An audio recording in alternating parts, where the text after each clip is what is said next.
There was a pile at the line of scrimmage, and I was just at the very bottom. All this pressure and weight was thrown onto my leg. I could feel it clicking and the bone like sliding across each other. Just couldn't handle it and broke. The people at IBJI were fantastic. We went into their walk-ins and we were able to get an x-ray in 5 minutes. My doctor talked to me like I was a friend rather than just a patient. He was very understanding, helping me stay motivated. My flexibility was actually better after my injury than it was before. There's not a lot of places like IBJI. It didn't even get me back to 100%, it got me to 110%. Get convenient, affordable, same-day treatment at any of our Ortho Access locations. Visit ibji.com for more information.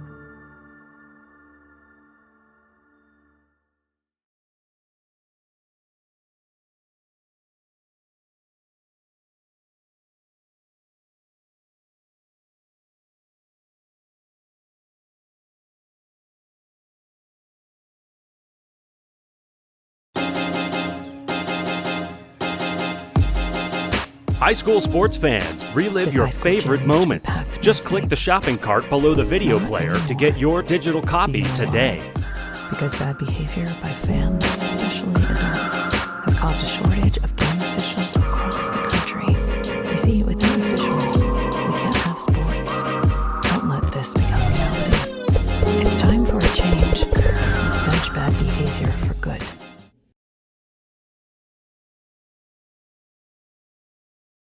When you fire up Big Ten Plus, you get more game, non-stop, around the clock. More live games you won't see anywhere else. More access to your team, wherever you want, 24/7. More stories. Unstoppable. More highlights. Wow. More big-time playmakers. Plus, catch up to 4 games at once, so you'll never miss more shots, spikes, and scores. Download the Big Ten Plus app today. It's always game on.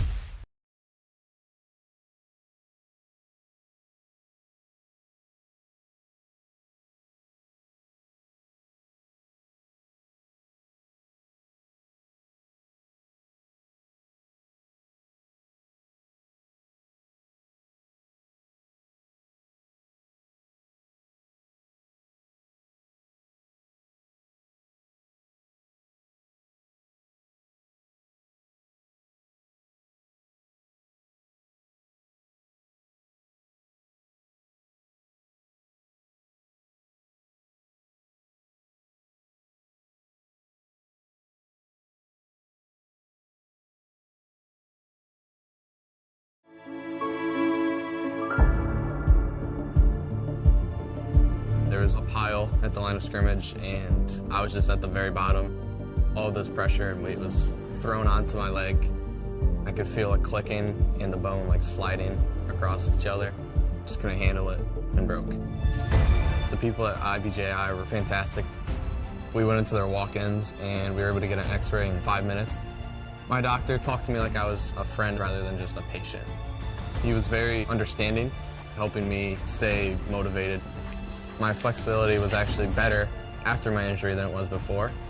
There's not a lot of places like IBJI. It didn't even get me back to 100%, it got me to 110%. Get convenient, affordable, same-day treatment at any of our Ortho Access locations. Visit ibji.com for more information.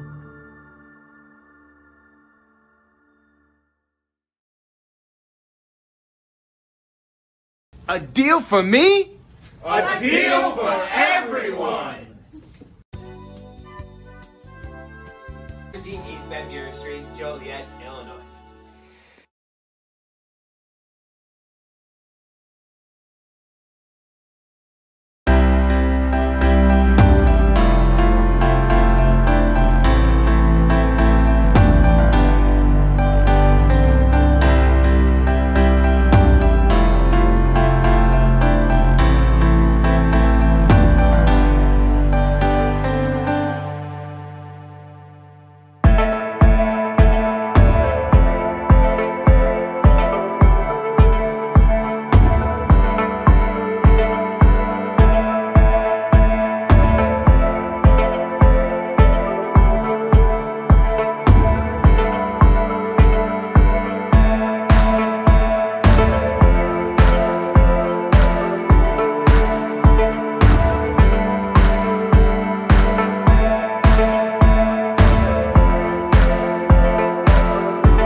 her hips dipping towards the ground as she lands on each side. If you feel that you would benefit from a video gait analysis to optimize your performance and get a unique perspective of this from a physical therapist, contact us today.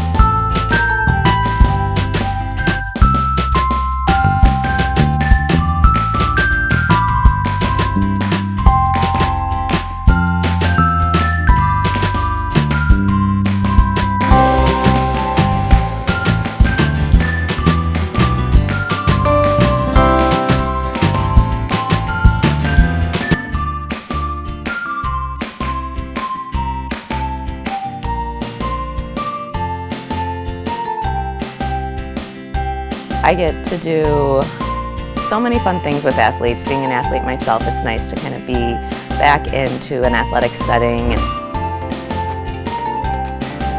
My name is Melissa Stock. I am a physical therapist with Rush Physical Therapy and the Chicago Red Stars. Treatment for players typically is working on getting mobility back, strengthening, getting the team ready to play, basically. With Emily Boyd, we actually got to see her right after her scope with Dr. Cole right at the beginning of season. We've done everything and anything. So with it being a post-op, we've gone from working on the scar tissue to strengthening the knee back up to getting that mobility back. Treatments have included dry needling, cupping, obviously stretching and mobility, hip strengthening, quad strengthening, hamstring strengthening, all of the above.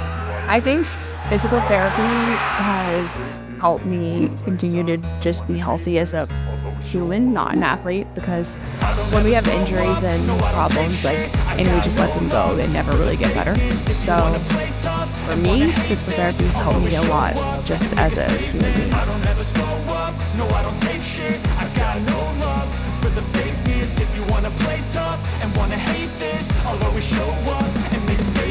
Everything I do so instinctive and so passionate. Every word I move so descriptive like an adjective. I got a vendetta against people who patented being negative when you should be getting after it. I got facts over tracks, this and that. Spitting slow, spitting fast. I could roast, I could gas. Think I'm okay at last, but I don't know if that can erase all the past. And the pettiness, a reflection of the emptiness. Hilarious, you think you're worth my time, you're delirious. Mysterious, because you hide behind a fake exterior. Inferior, you know I'll always be a bit superior. Get off of me, this ain't no humble brag. I want you to hear words, you can say them back. I want you to feel free from the chains at last, and to believe in what you got, it was built to last, yeah. Now that I've been put through hell, I never got anyone's help. I had to do it all myself. I'll never slow up, no I don't take shit. I got no love for the. Do you expect experienced, professional, and personalized attention from your building supply partnership? You should.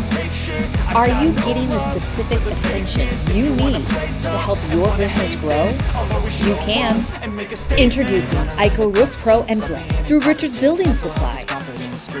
As a professional small business, you need real solutions to achieve your desired growth outcomes. This requires more than sample boards, pricing, and on-time delivery, which sets the bar too low. You need more. To grow and win in this ultra-competitive environment, you need ultra-competitive solutions. With Richard's Building Supply, get the personalized attention you deserve and need. Take advantage of incredible first-time user incentives. Gain discounted access to a host of our industry's most reputable marketing tools through a Roof Pro membership. And that's just the beginning. Don't believe us? Let us show you. ICO Roof Pro and Grow through Richard's Building Supply. If you wanna play tough and wanna hate this, I'll always show up and make a statement. I don't ever slow up, no I don't take shit. I got no love for the fakeness. If you wanna play tough and wanna hate this, I'll always show up and make a statement. I don't ever slow up. A deal for me? A deal for everyone. The East Van Buren Street, Joliet, Illinois.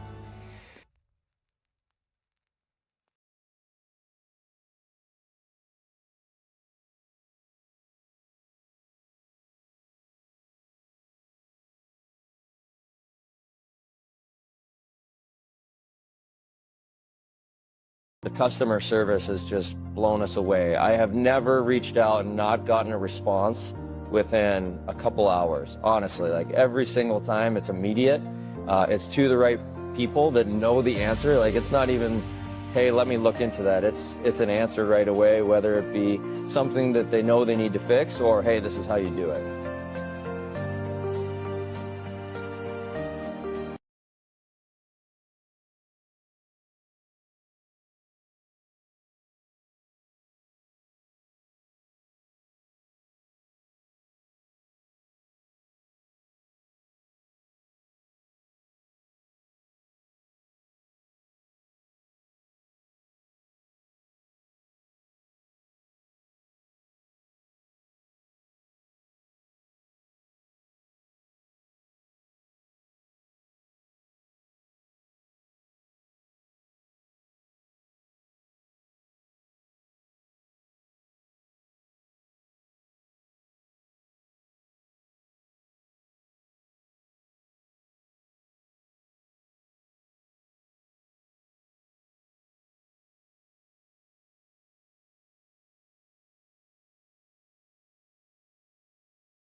Stock. I am a physical therapist with Rush Physical Therapy and the Chicago Red Stars.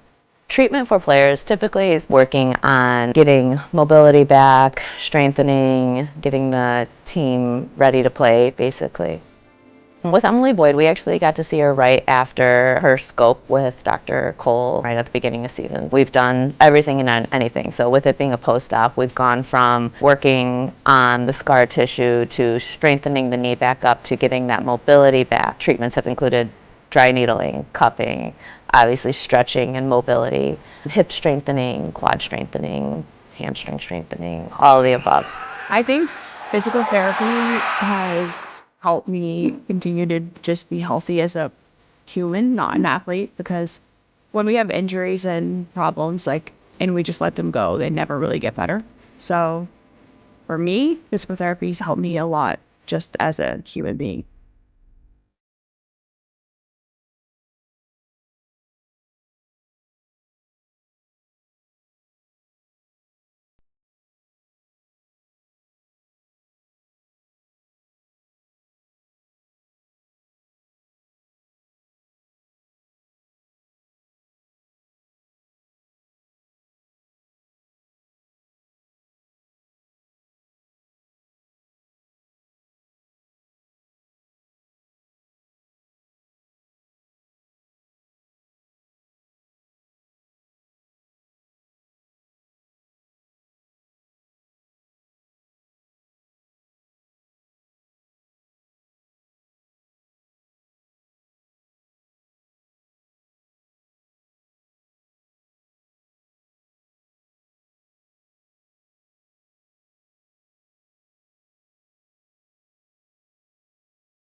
This presentation of the NFHS Network is brought to you by Big Ten Plus. Get 3 months of Big Ten Plus for only $4.99 per month. Scan the QR code or go to big10plus.com and enter NFHS when selecting a monthly pass at checkout.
Home is more than a place.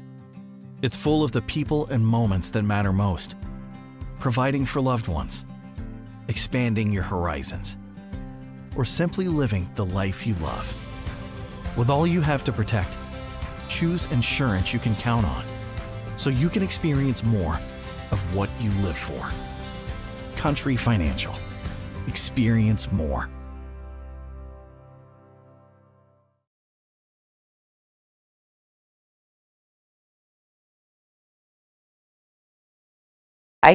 I get to do. Home is more than a place. It's full of the people and moments that matter most. Providing for loved ones, expanding your horizons, or simply living the life you love. With all you have to protect, choose insurance you can count on so you can experience more of what you live for. Country Financial. Experience more.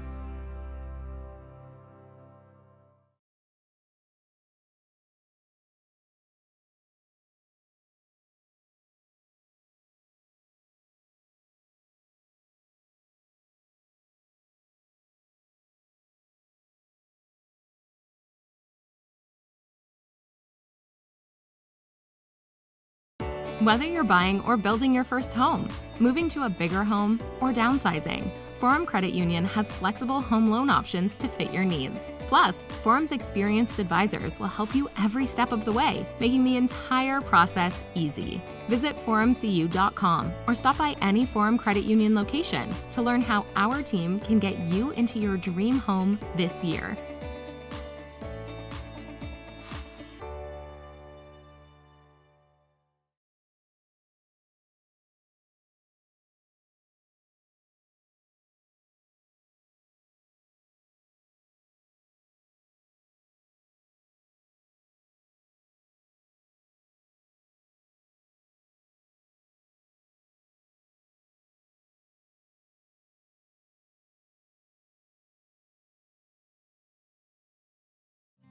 Home is more than a place. It's full of the people and moments that matter most. Providing for loved ones, expanding your horizons, or simply living the life you love. With all you have to protect, choose insurance you can count on so you can experience more of what you live for. Country Financial. Experience more.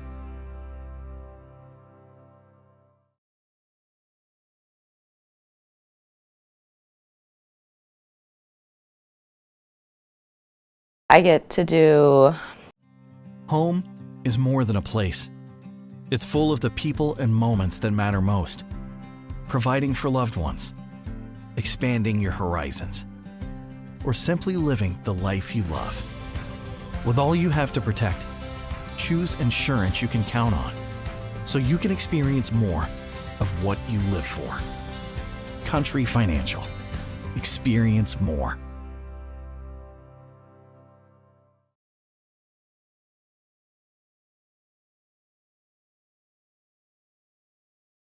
Whether you're buying or building your first home, moving to a bigger home, or downsizing, Forum Credit Union has flexible home loan options to fit your needs. Plus, Forum's experienced advisors will help you every step of the way, making the entire process easy. Visit forumcu.com or stop by any Forum Credit Union location to learn how our team can get you into your dream home this year.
They're my neighbors. Come on in, guys. Bringing fans together. State Farm, official sponsor of Liga MX. Like a good neighbor, State Farm is there.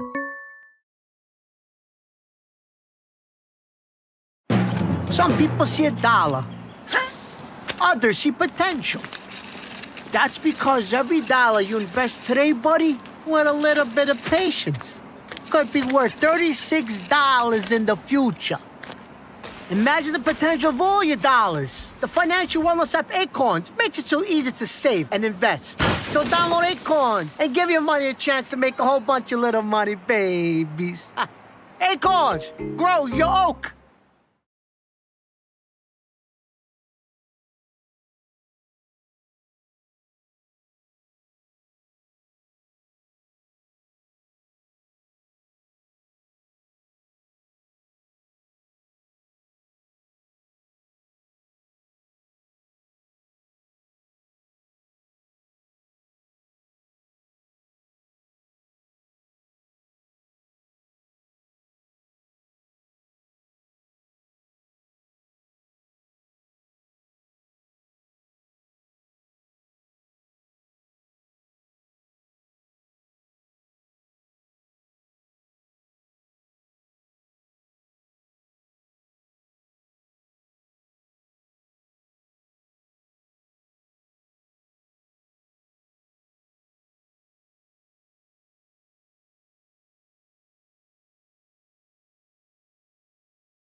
On a rainy day, Sunday in June, we have soccer, and it's the Midwest Premier League. Steel City FC hosting JaHbat FC. Hello, everybody. I'm Kyle Smith alongside Charlie Fox. We're about 10 minutes away from kickoff. We're going to start around 6:07 p.m. due to the rain and thunder in the area. JaHbat in the white, and in the black today will be Steel City. Big game for Steel City, Charlie, as they look to move up to Division 1. To do that, they have to be the best overall record or point getter in Division 2. That's exactly where they're at right now, as they've beaten their previous opponents by scores of 9-3 combined in their previous matches. Of course, Shady Omar leading the way in their previous match, notching a hat trick in a 4-2 victory. JaHbat in the white, of course, and partner, when you've looked at this team both in warm-ups and on the Midwest Premier League website for points total this season, what do you look for in this matchup for JaHbat to try to pull off the upset? I think it's as simple as just trying to find one on the board. They have yet to score all season long. Granted, they have only played one match. Finding one in the back of the net is going to be very crucial to pull off an upset victory. It'll be a tough task, though. These are the starting lineups, and they're brought to you by Sports Broadcast Solutions. For JaHbat, the away team, they come from the Evanston area. It'll be number 1, the goalkeeper, Diego Ochoa. Number 4, the left center back, Nate Young. At center, defensive midfielder will be Johnny Harwood. The center attacking midfielder will be Mackie Francis. The striker will be Brian Maldonado. Center midfielder is Diego Esquivel. Left wing will be Faustin Wilson. Right wing will be Brandon Delgado. Left back, Benji Goziara. Right back, Hector Mejia. And right cornerback will be Lincoln Carbray for JaHbat. As Charlie will give you the starting lineups for Steel City, the home team, wearing the black jerseys.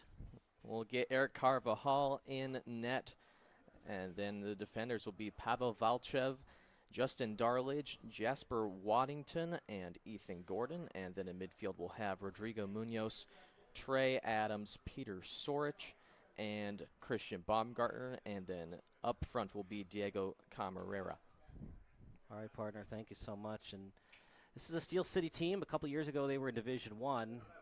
In the Heartland Conference, they switched over to 2 divisions starting in 2024. It was a tough year for Steel City. They only recorded 1 point that season, and now they're in Division 2 for the second season. Remember, only 1 team moves up to Division 1. 2 teams from Division 1 will be relegated to Division 2, and obviously Steel City would love to be back in Division 1 where they started, and they've got possibly the best overall player in the Heartland Conference in Christian Baumgartner, who's playing his college soccer at Ohio State. And it's good to have this experience as well. I mean, already having 3 goals so far this season through 2 games so far, and I mean, that's going to boost your confidence going into the fall season over in Ohio State. All right, we're going to take a quick break, and then the starting lineups and national anthem coming up next here on Sports Broadcast Solutions. A deal for me? A deal for everyone. 17 East Van Buren Street, Joliet, Illinois.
Steel City deep in their own end.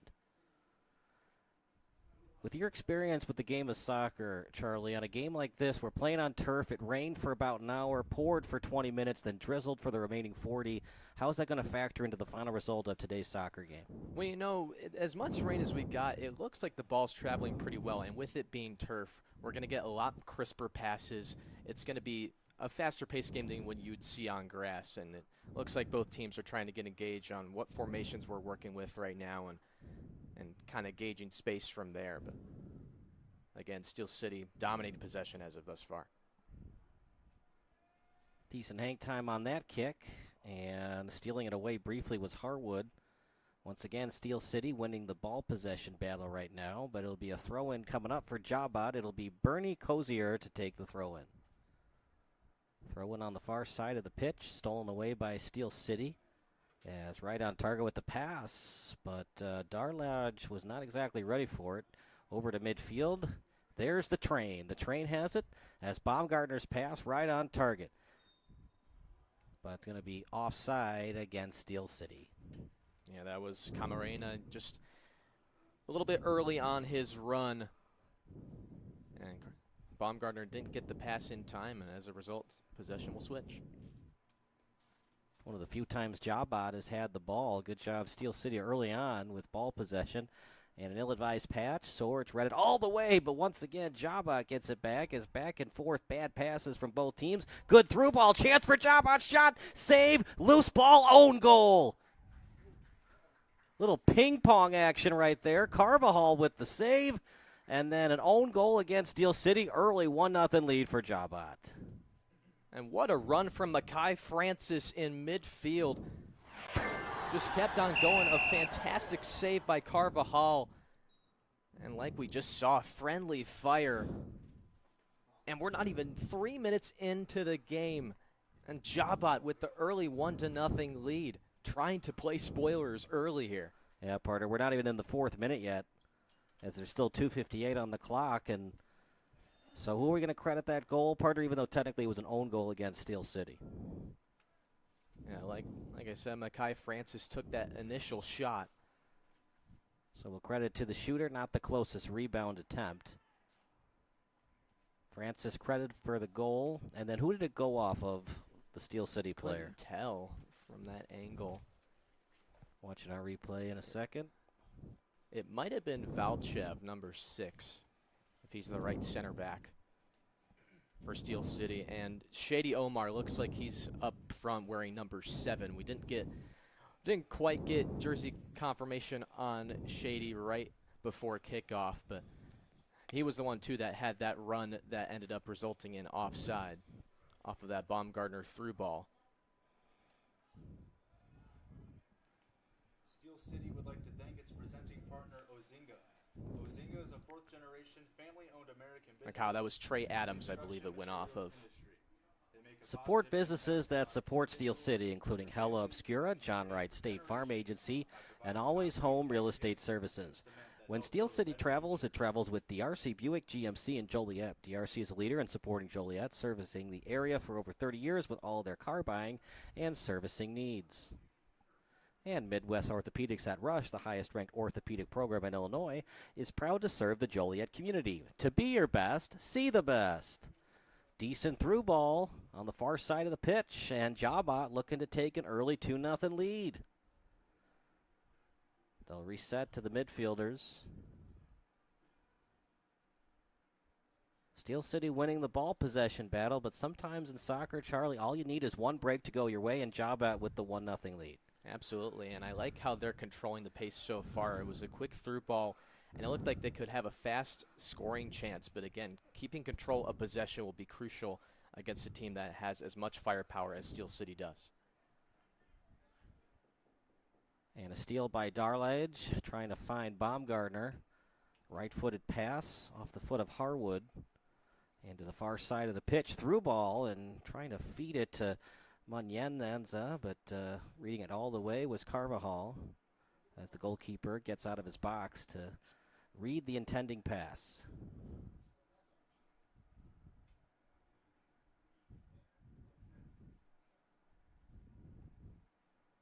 You gotta love Chicago weather. It was nothing but hot and muggy all day, and then right when we're ready to play soccer, it's been nothing but slippery and a lot of rain. Kind of like April weather it's been the last hour here in Joliet, but finally the rain has stopped. Loose ball chance for Steel City as Baumgartner was right in the box, and a throw-in coming up for Darlage. Yeah, dangerous play by Okoa in net for JaHbat. It looked like he maybe slipped on his way to making a play on the ball, but look, they're on the counterattack now.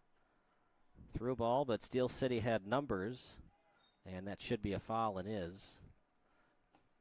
It's going to be against Jasper Waddington. Not the best sportsmanship either, as the player who committed the foul threw the ball out of play. What do you think, partner? Bad sportsmanship, possible yellow, or just part of the game? You know, you got to set the tone, and probably just a warning for now. The infraction itself didn't look like it was anything right, yeah, worthy of a booking. Definitely a foul, but for the unsportsmanlike throwing the ball out of bounds. Slammer Stadium, a doubleheader. It will be among Steel City's biggest nights ever. Not what he wanted to do, obviously, and stolen away from Steel City, but JaHbat got it back right away. So some mistakes from Steel City deep in their own territory is costing the home team right now. Trying to switch to his left and can't. And a good steal from Steel City.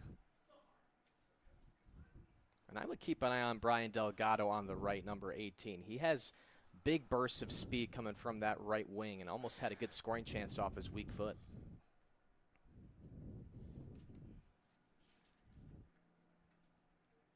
Beautiful complex here at Memorial Stadium. This is where the University of St. Francis, both their football and soccer teams play. Mostly their football teams. Home of the Fighting Saints. It's where Joliet Junior College used to play, but they no longer have a football team. Including Hella Obscura, John Wright State Farm Agency, and Always Home Real Estate Services. No matter where you are in your financial journey, let Pursuit Wealth Group show you the way. Out at midfield, as was headed forward by Lincoln Carbray, and back to the 20-yard line. The goals are 9 yards back of the goal line, as Darlage was the last one to touch it. And it looked like he ran into the leg, so no foul called against JaHbat. And a throw-in awarded for JaHbat. Steel City steals Sorich, as brings it back to the midfielders. Slow-moving ball, easily read by JaHbat, but not able to handle it, as Bernie Cozier on the steal, but couldn't maintain possession. And that was good anticipation on his end to intercept that pass, but again, like you said, Kyle, just having a hard time keeping control with the fast-moving ball on this turf. Is the ball going to go faster or slower with the rain today? Again, like we talked about, it's not going to have as much of an impact considering we are on turf. We were lucky we didn't have to squeeze the field beforehand. I don't think the rain picked up too much. But it looks like it's moving well today. As the man wearing Mario Lemieux's number, Hector Mejia, will take the throw-in. Near the boundary line, but Mejia keeps it in. Mejia breaks through the midfielders, two in fact, but intercepting it was Steel City, and a good steal by 10 and Munoz. Good send. And a header pass. Baumgartner after it. Baumgartner with a nice pass as he fed it over to 7 in Omar. Omar, of course, coming in late. He was driving all the way from Peoria to get to today's game. Trying to keep his goal streak. Had a hat trick in his previous outing with this team.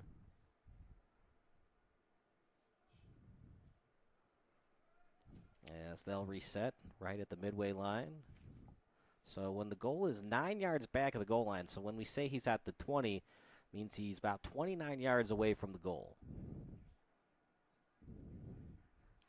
Excellent through ball. And no choice but to just slide and steal it by 45 from Steel City. As that lead pass. And left-footed boot back to the goalkeeper. As Ochoa working on an early 1-0 clean sheet. It's 1-0, Parter, but you can't really blame the goal against Carvajal. He made the original save, and his defense just wasn't there to help him out. No own goal against, and it's 1-0 JaHbat. Yeah, again, JaHbat taking advantage of the open field that they're getting, and good things happen when you get the ball close to the net, and the rebound, of course, is friendly fire, but JaHbat will obviously reap the rewards and trying to hold on to this 1-0 lead. Right. It's always harder when you're on defense. Always hard to do a turnaround clear. That's why we see own goals, right? You're in a bad spot, you're backtracking, and eventually it leads to the heel of the wrong side of your foot and an own goal against Steel City. We'll have a goal kick coming up as Carvajal will take it. Supporting Joliet, serving the area for over 30 years with all of their car buying and servicing needs.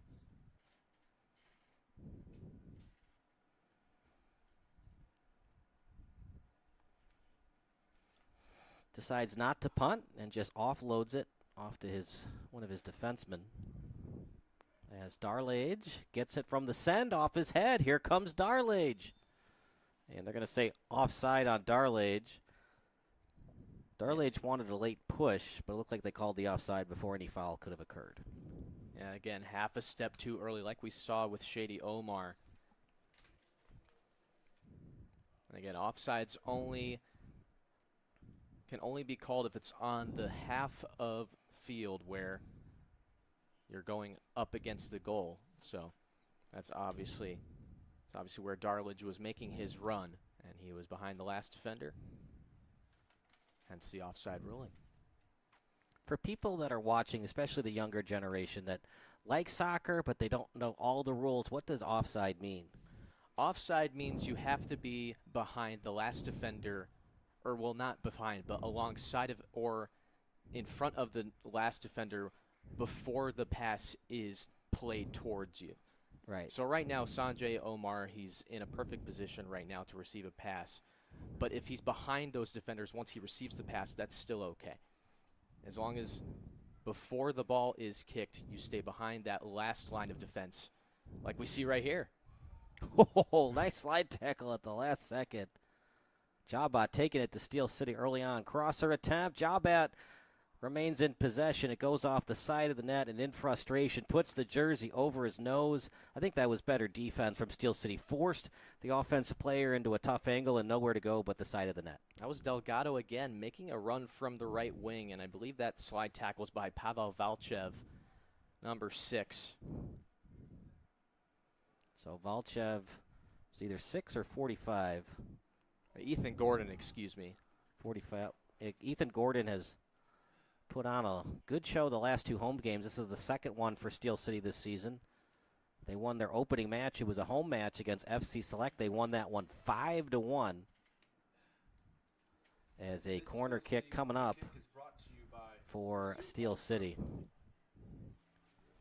And this Steel City corner kick is brought to you by Pursuit Wealth Group.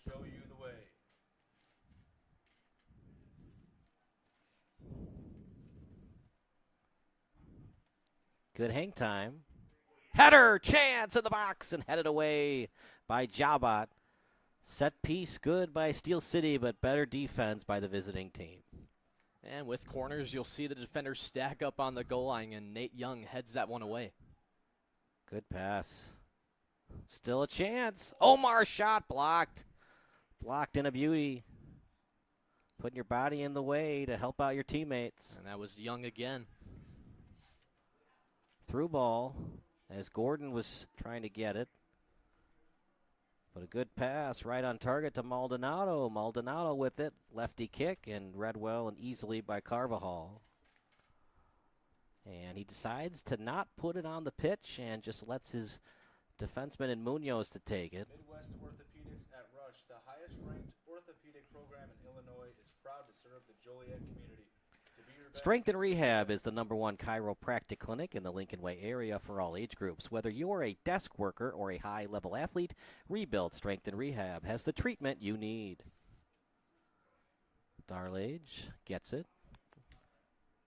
I like the no call there, Charlie. There was some pushing, but it didn't look like it impacted Darlage's ability to get the ball. Yeah, and just an errant pass there, trying to feed Trey Adams over on the left side, but passes off the mark, and now JaHbat back with possession on the throw-in and a carbon copy of what we just saw as Maldonado was trying to give it back over to Maya.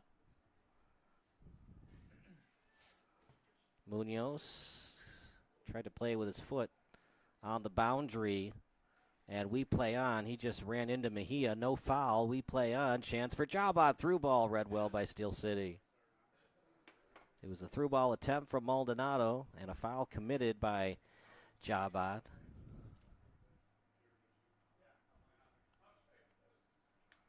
The lone goal in this game, Mekhi Francis, a former player from Sporting Kansas City 2. He went to Evanston High School. Makes sense, of course. JaHbat is an Evanston team where they play their home matches. Chance for Steel City. Baumgartner, 2 people around him. No surprise there. You don't get the name the train for nothing. Out in the box, Omar goes straight up.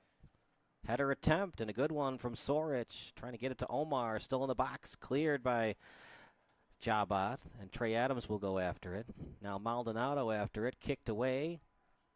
And wanting a call, but nothing issued. As it looked like 42 in Waddington put his hands up in the air. Ball is out of bounds. And this is going to be interesting. It's going to be a late foul call. Do you like the call, Charlie? Honestly, didn't see it. It looked like the ball was traveling out of play. So they called it right before Waddington kicked it out. And they have it set up on the 35-yard line. Up in the air. Header! And goes wide. Partner, good defense thus far from JaHbat. How can Steel City adjust? Yeah, they're having a hard time getting past that back line. There's been plenty of great defensive plays. Nate Young, in particular, had 2 great blocks, one on the corner kick and then shortly after. They just need to do a better job spreading the field when they get closer to the goal. Once you spread out that defense, it's going to get easier to find the holes that you need to try and get some good scoring chances, because we haven't seen very many shot attempts from Steel City because they just run into that back line. And for Omar driving over 2 hours straight from Peoria to here, no warm-ups, how's that going to affect Omar offensively in this match? He might not have that same burst of speed that you might expect from someone up front. At the 40-yard line, then back to the 30, and Steel City will adjust and reconnoiter in their own end. Waddington, look at that pass. Right on target. Got it over to Camarino, and he'll send it over to Omar. Up in the air.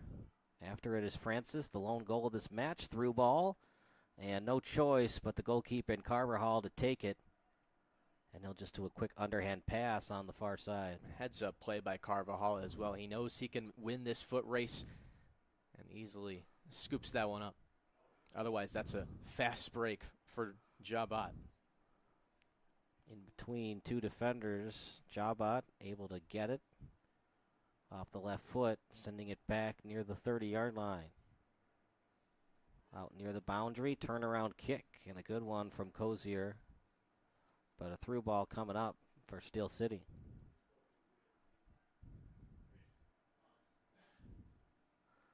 Partner, when you don't have as much of an attendance for both teams, is it easier to play soccer communication style to hear your teammates on the pitch in terms of through balls, set pieces, etc.?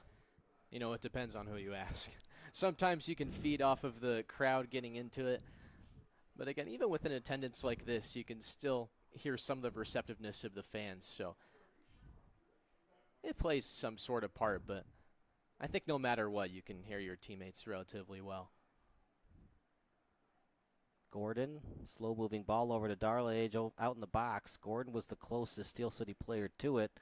And here comes Francis. Has good size for the position. Right on target with the pass. As JaHbat looking to get the upset.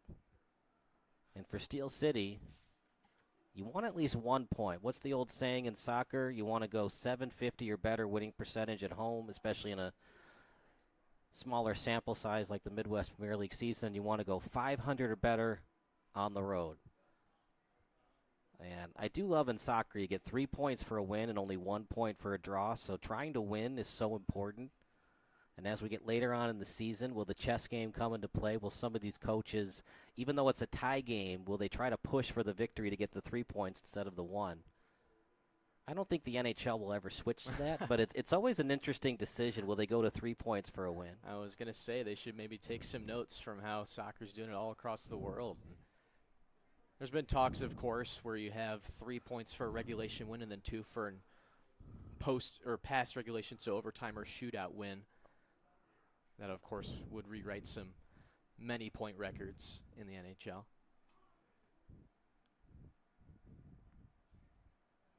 How would that change the hockey game? Would we see a lot of a lot of short shifts trying to get that win in regulation to get the 3 points instead of the 2 in overtime? It's interesting, too, because when you look back at the last decade or so, really since 3-on-3 overtime has been introduced, we haven't really seen so many teams be beneficiaries of the loser point besides this season. You saw the LA Kings, even the Vegas Golden Knights as well. Let's look out here. That's good defense again. Hector Mejia. And back and forth, several long balls are getting intercepted there. Gordon, quick send over to Omar, and no choice but to just kick it back to his goalkeeper, Carbre, over to Ochoa. And that's the correct decision from Carbre. You have Omar right on your tail. Get it to the open man. You could always use your goalkeeper for help, and he's able to boot it out of trouble. Back over near the 10-yard line. That was almost an errant play as well, as Nate Young was trying to receive that pass, and he just missed it, and Omar almost beat him to it. Would have had a clean shot. In the box, shot! And a save for Carvajal. I mean, he has been active from that back line. He's made several runs. That's the cleanest shot he's had. Carvajal rolls right to him, though, and makes an easy save. The way that Steel City's offense has been pretty much stifled the first 23 minutes. Another goal given up by Carvajal. It seems like it would be the dagger. I know it's early on in the match, but the way Steel City's offense has struggled a little bit early on, coming back from 2 goals would be a tough task. Through ball, an excellent one, and good read by Ochoa. Slides in after it and gets the ball. And that was the first attack we've seen in a while where Steel City looked like they had the numbers on that odd man rush, and nothing doing of that shot attempt. Eric Carvajal, he plays his college soccer at Roosevelt University. He's from Arlington Heights. So on Friday, he might not have been very happy about the news that his hometown might not be getting the Bears after all, but the full story of that is another story altogether. One we won't be going down the rabbit hole with in this broadcast. We could talk about that for the entirety of the game if we really wanted to, but I've been talking about it so much this week, I need a break from it. I want this to be Sunday Fun Day, and talking about Arlington Heights versus Hammond and taxes and everything else is anything but fun.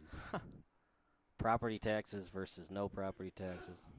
I'm getting bored already talking about it. Left-footed kick from Gordon. There's good kick over to Munoz on his right foot. Through ball attempt. He was trying to feed Omar. Steel City wants a foul. What say you, Charles? it looked like maybe a handball. Oh, they wanted a foul, not a handball? Or it looked like they wanted a handball, but we play on. A lot doing. And not even a shot on goal, as Ken the Hawk Harrelson used to say. Big hack, no cattle. Yeah, Faustin Wilson making another run from the left wing, and he'll be one of the. Looks like he'll be one of the substitutions out for JaHbat, as both teams are making some changes. As his shot sails well over the crossbar. Well, we talked about how good Carvajal has been in this match. He's a 2-time Intercollegiate Athletic Conference Defensive Player of the Week. And he helped Roosevelt stay atop the conference standings entering the final week of the regular season, including 6 saves and a critical 1-1 draw against second-place Saginaw Valley State, including a game-saving stop in the goal area in the final 10 minutes. He also set the Roosevelt School record for career shutouts. Out to the boundary, is trying to feed it. Steel City remains in possession. Chance for Steel City, and no choice but to just kick it out. And Steel City picking up the intensity right now and picking up the tempo. Yeah, I'm curious if JaHbat gets another scoring chance, because they have a completely different forward lineup out there now. It's number 5, Abdul Adoum, and number 11, Sebastian Dure out there right now. Makai Francis has stayed out there, or he's still at midfield, but it looks like he's moved up front for the meantime. JaHbat has the lead right now, Charlie, but ball possession and time of possession has definitely been in favor of Steel City. Absolutely, and it's, again, they're having a hard time getting past that back line to try and get scoring chances on the board. Let's see what they do here. Yeah, good through ball. In the box, shot. And just when Steel City thinks they have an opportunity, that back line is quick to get into the play and force a tough angle shot against Steel City. That was the first chance for Damon Almazone, who came in as a substitution for, I believe, it was Diego Camarena. And Almazon, of course, he's no stranger to Midwest Premier League. Played a lot of years with Chicago House. Chicago House, of course, is in Division I, where Steel City used to be. Big rivalry whenever Steel City plays Chicago House. And every time I see birth dates of these players, Charlie, I feel so old. Like I'm looking at Damon Almazon's birthday, 11/13/2001. And this guy's been playing forever, and he's still 11 years younger than me. He's older than me. A lot of people are older than you, though. Yeah. They're gonna call Shady Omar for offsides there again. When you don't have practice reps before a match, does it hurt plays like that where you didn't have time to set your feet or get ready in terms of a game set, in terms of a mindset coming into this match? You're definitely less loose than you want to be, especially for a sport like soccer where you're going to be going from 0 to 80 in no time. Damon Almazon, his alma mater is Purdue University, Fort Wayne. Ooh, close, but they're going to say it was off the chest. That's such a tough call for a ref. It's bang, bang. Did it go off hand? Did it go off neck? Did it go off chest?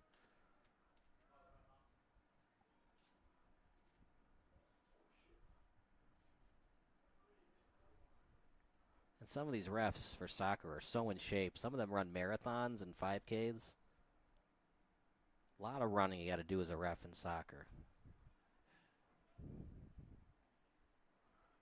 Here's a chance in the box. Omar, I don't know about the pass. He got it back, though, luckily. Another crosser. Was that a push-off, Charlie? I'll let you call it.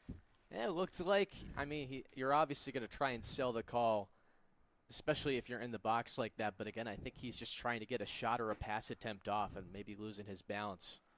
And I think that's what the referee saw.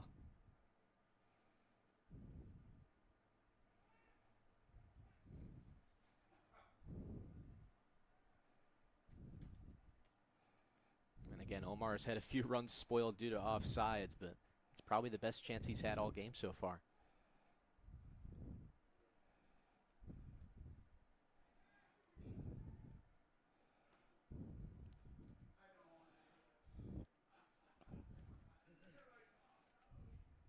And Waddington will just let that roll out. We'll have a goal kick. For 20 years, Jitter's Coffee House has been one of downtown Joliet's neighborhood staples. Warm atmosphere, incredible decor, homemade treats, and the kind of place where people connect. Visit Jitter's Coffee in the morning in downtown Joliet.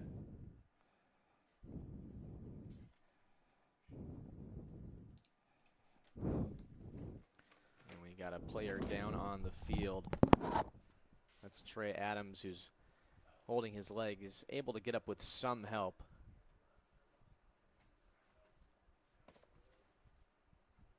His head referee is having a conversation with Captain Rodrigo Munoz. Will play on, and Adams looks no worse for wear in the moment, but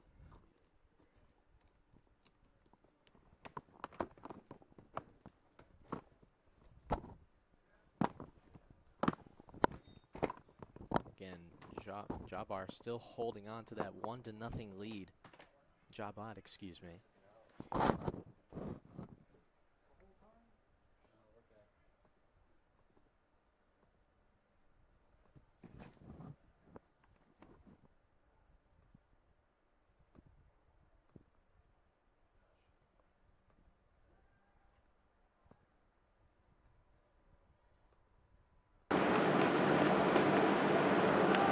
Trying to spring Walter Lublio on the break. There was Joseph Munyaneza there. Great play to win the header. Trying to spring Lublio on a fast break. There, but too far out of the reach. And again, Carvajal has been active in the net so far for Steel City. Makes another easy save. Apologize if any of the footage was frozen for a minute there. We are pre-recording on the SD cards.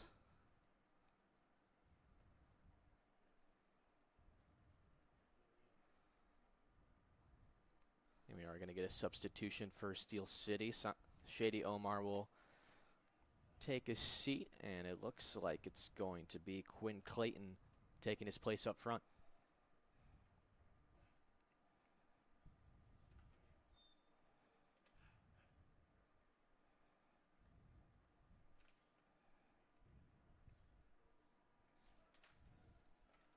Throw-in coming up for Steel City.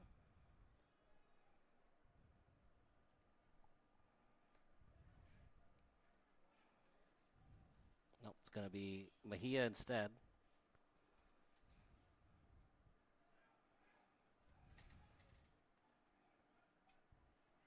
And here comes Steel City as they go to a couple bench warmers off the bench.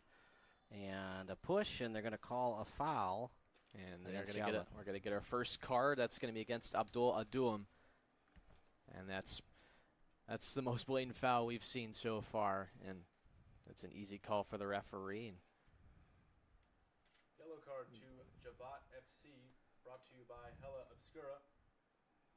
For one of the most Clayton's only been in the game for about a minute and a half, and he's already been roughed up. Few captured the soul of urban spaces in Joliet and beyond the way Hella Obscura does. Out to the 30-yard line. Look at this ball up in the air, and actually somehow went off the knee. How did that ball get through the wall? It actually did go through the wall, off the knee, and an easy read by Ochoa to catch it. Looked like it was a bicycle kick attempt there by Quinn Clayton. And again, goes right to Ochoa, who makes the easy save, but look out. JaHbat has numbers the other way. Great interception there.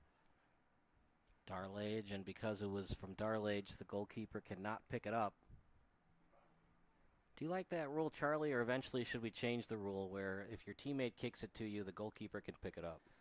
Well, soccer's not one sport that's very fond of changing rules, but it has its benefits.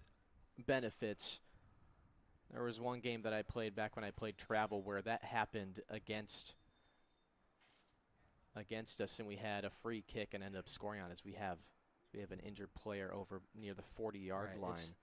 It's like one of those nuisances of the game where it makes it harder on the goalkeeper, but you also bring the chess game into play, which is why for baseball I don't love that they got rid of the intentional walk, because especially in the minors there were games that actually ended on pass balls and wild pitches on intentional walks. Tie score, threw it over the catcher's head, and the runner from third scores on an intentional walk, but now in Major League Baseball we don't have it. And one of my favorite scenes from the movie Bad News Bears is they're trying to intentionally walk Kelly, and so he puts his feet over to the full right of the batter's box and swings at it and hits a triple into the gap.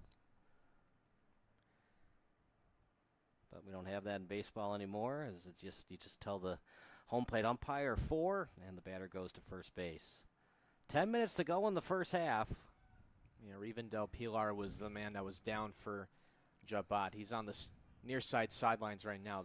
I think they may have subbed him out. I'm trying to count how many players are out there right now for JaHbat. Otherwise, yeah, never mind. They were playing with one fewer guy, and he's back out there. No worse for wear.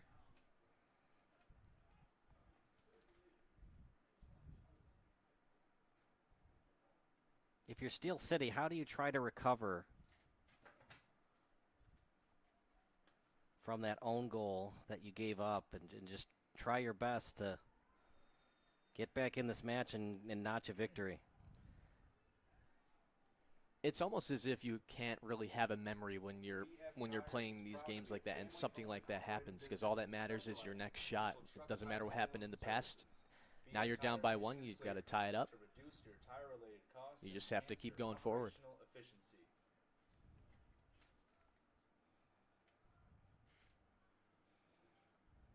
And again, you have to applaud JaHbat's efforts so far. Looks like they're in a conservative 4-3-3 formation where they have a four-man back line, and they have the defensive midfielder as their fifth guy. They're kind of rover that is able to fill in the gaps when needed. And they've done a good job stifling this offense so far. When the shots do show up, Ochoa's made some good saves.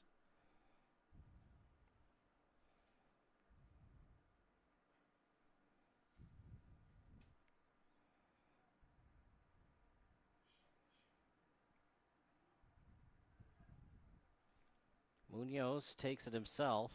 Tap pass as foul committed by JaHbat.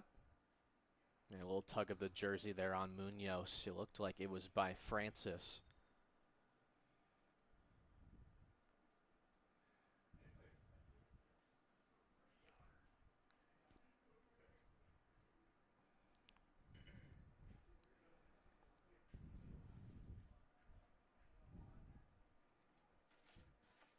And I just took a look at the goal, the one that we've scored this entire half, and it indeed was off Ethan Gordon.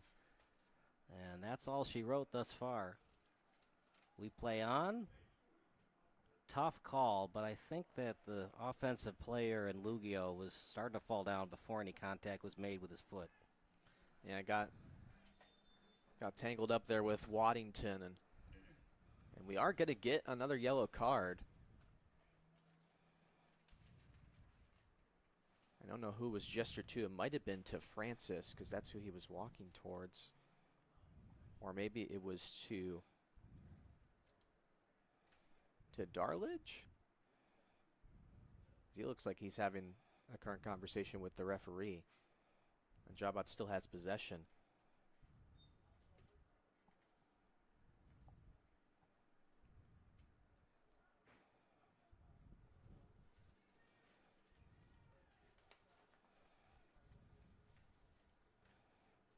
Another chance there from Makai Francis. Misses near side wide.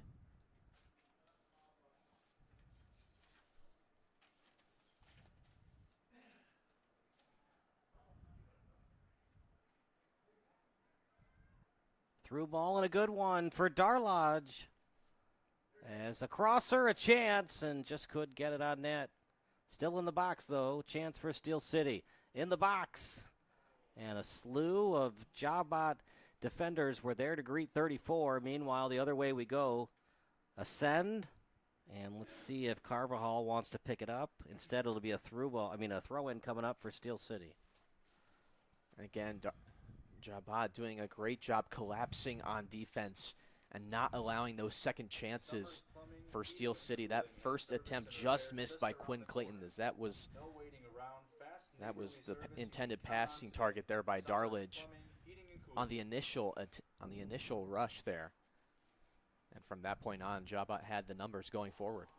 Darlidge, and they're going to say he was out of bounds. See where they mark the throw-in. It looks like it'll be at about the 40. And decision time for JaHbat. Do you want to be aggressive here or conservative? You got the lead, and now the time of possession and time of attack has slightly been in your favor the last 5 minutes. I think you got to keep going with what's working. Steel City the chances have been hard to come by, and JaHbat's game plan is working really well, as they're going to bring in a couple more substitutions here for the remaining 5 minutes of the first half. But they're taking the chances when they present themselves, and I think they got to keep taking those chances. Francis and Benji Kozira are both subbing out for JaHbat.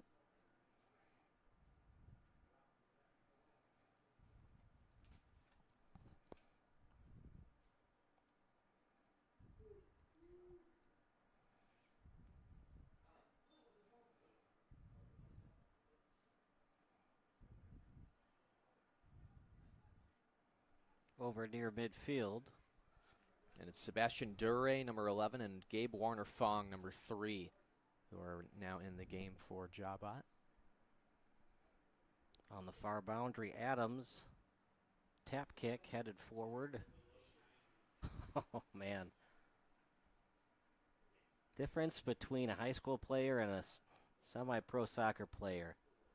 Able to kick it up in the air off his butt and then able to kick it forward all in one motion. It's on display there by number 10, Joseph Munyaneza.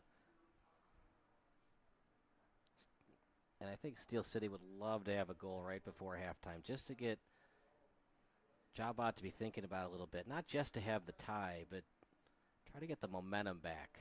I was just going to say that would swing momentum in the opposite direction entirely if you could get a goal within these last couple of minutes. What do you think, 1 minute of extra time or 2? That'll be interesting.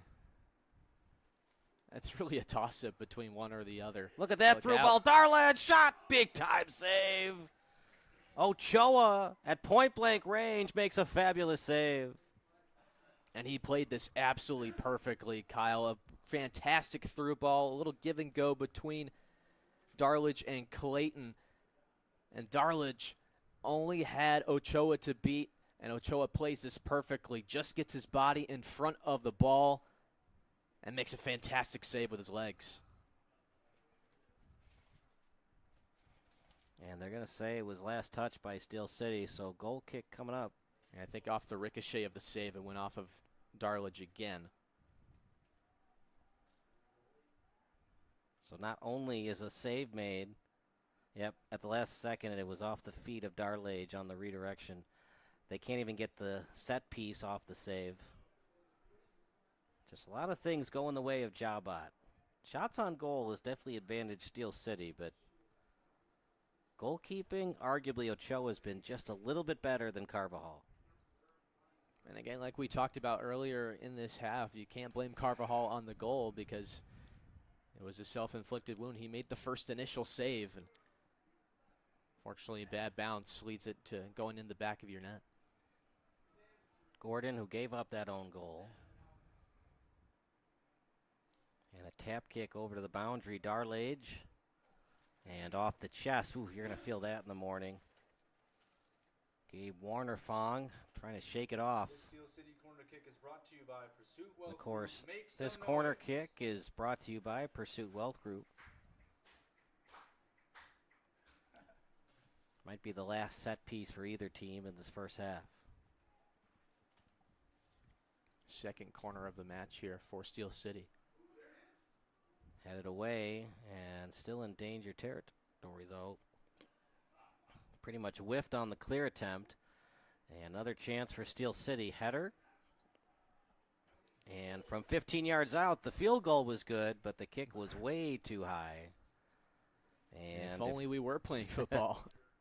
We are playing football. Football, but of course in different context. But I like that attempt from Clayton. You had enough range there. You had enough space, and the ball was laying out perfectly and got a good crack at it. But again, just goes over the crossbar a little too much on it. But I like the idea. We're at 30 seconds left until we'll get stoppage time.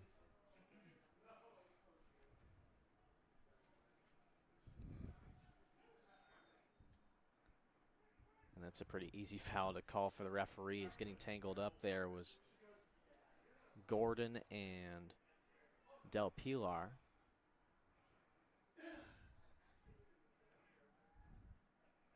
And let's see how JaHbat plays it. We're at 0-0.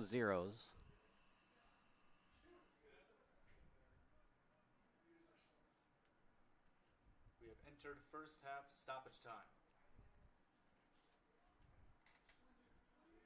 A lot of velocity on that kick. And we'll probably play 2 minutes of extra time.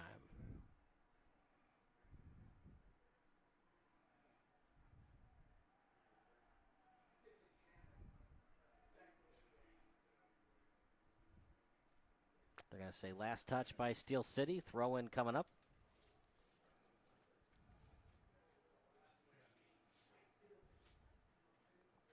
As near the 40-yard line, kicked forward. And then headed back to the goalkeeper, Carvajal, right in his breadbasket. He'll punt it, and it'll get past midfield. Off the foot, and probably the next stoppage will be the end of this first half. A foul, a throw-in, etc. will probably end it. So for Steel City, trying their best to keep it in bounds. Still in play, and let's see if we get a throw-in. We got 46:03 on our clock, so they will allow one more minute.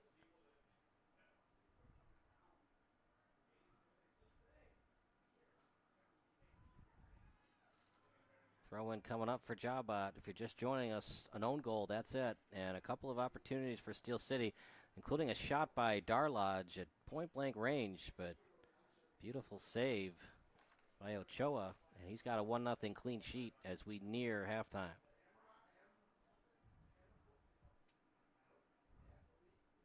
Some tic-tac-toe passing. As off the foot of Darlodge, trying to keep it in, turnaround lefty kick. As Francis, and that will do it for the first half. So for Steel City fans, not the first half, of course, they'd like to see. But the good news is, Charlie, they are leading in shots on goal and shots, just not on the scoreboard.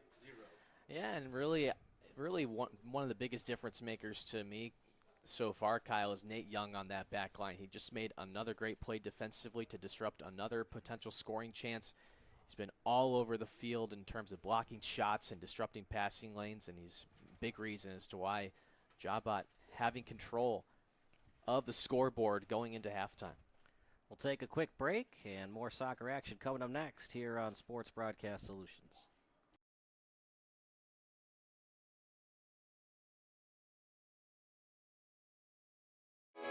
Sports Broadcast Solutions is a broadcasting network for everyone. SBS offers live telecasts on Channel 59.3, YouTube, or Twitch. We include pre- and post-game interviews with the players. You know, I started in the locker room. All the boys were getting going before the game and stuff, and we kind of found a little click at the beginning of the game, so I think that's what got us going. We also include digital live statistics, play-by-play commentary, team highlight reels, and even more than that. Go online to sportsbroadcastsolutions.com or search Sports Broadcast Solutions on YouTube. SBS, a broadcasting network for everyone.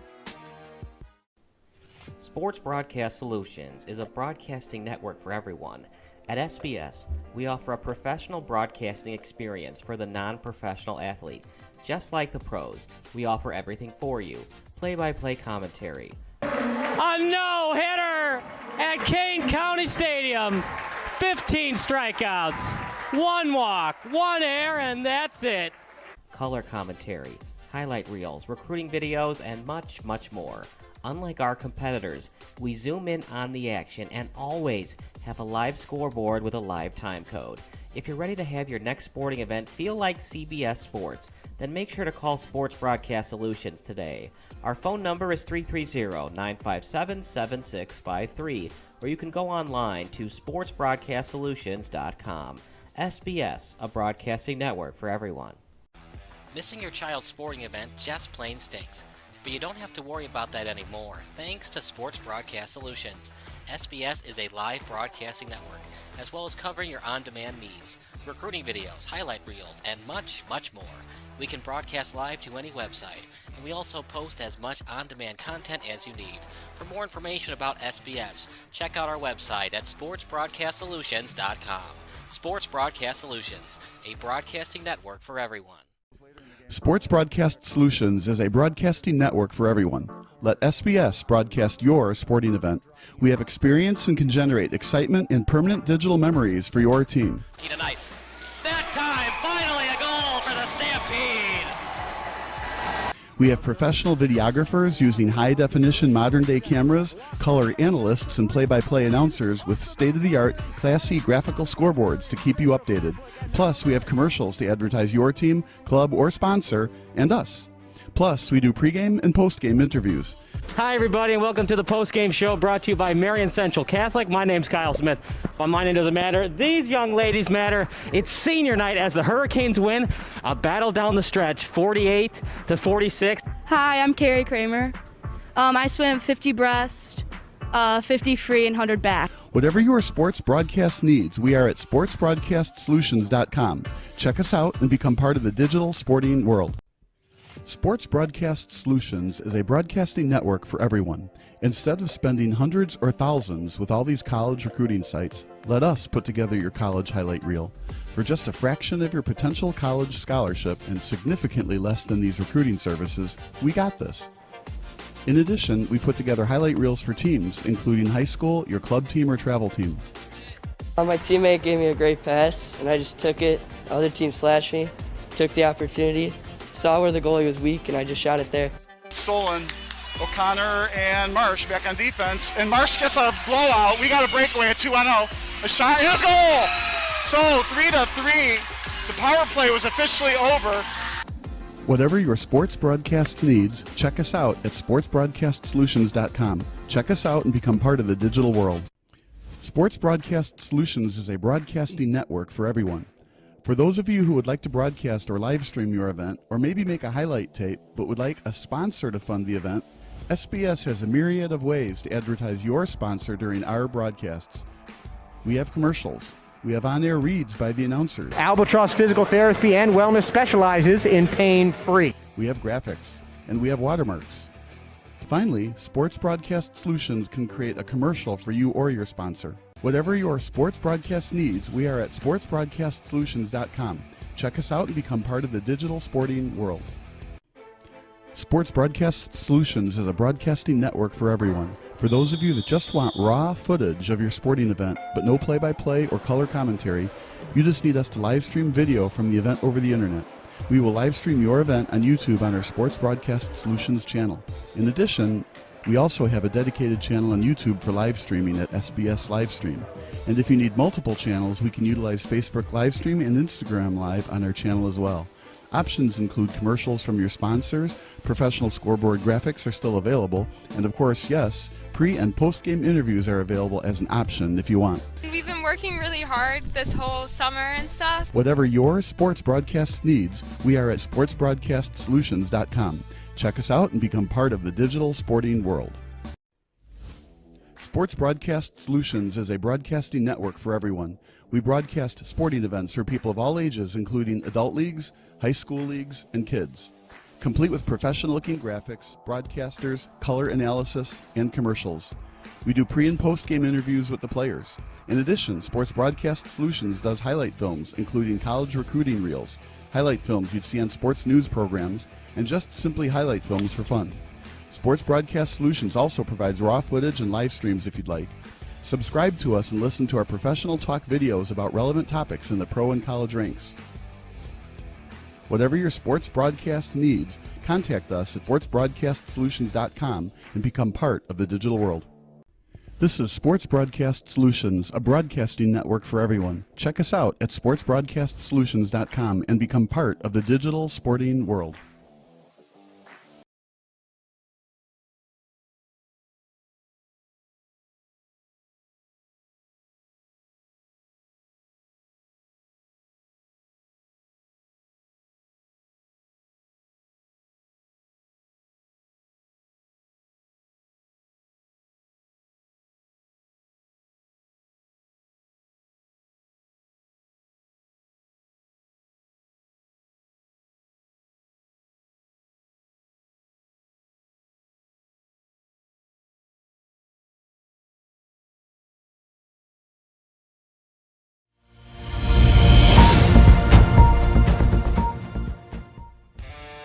Do you expect experienced, professional, and personalized attention from your building supply partnerships? You should. Are you getting the specific attention you need to help your business grow? You can. Introducing ICO Roof Pro and Grow through Richards Building Supply. As a professional small business, you need real solutions to achieve your desired growth outcomes. This requires more than sample boards, pricing, and on-time delivery, which sets the bar too low. You need more. To grow and win in this ultra-competitive environment, you need ultra-competitive solutions. With Richards Building Supply, get the personalized attention you deserve and need. Take advantage of incredible first-time user incentives. Gain discounted access to a host of our industry's most reputable marketing tools through a Roof Pro membership. And that's just the beginning. Don't believe us? Let us show you. ICO Roof Pro and Grow through Richards Building Supply.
Some people see a dollar.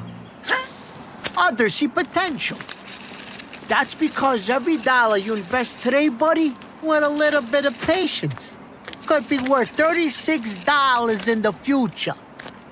Imagine the potential of all your dollars. The financial wellness app Acorns makes it so easy to save and invest.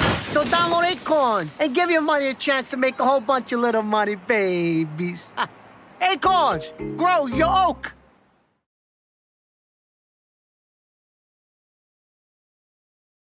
Whether you're buying or building your first home, moving to a bigger home, or downsizing, Forum Credit Union has flexible home loan options to fit your needs. Plus, Forum's experienced advisors will help you every step of the way, making the entire process easy. Visit forumcu.com or stop by any Forum Credit Union location to learn how our team can get you into your dream home this year.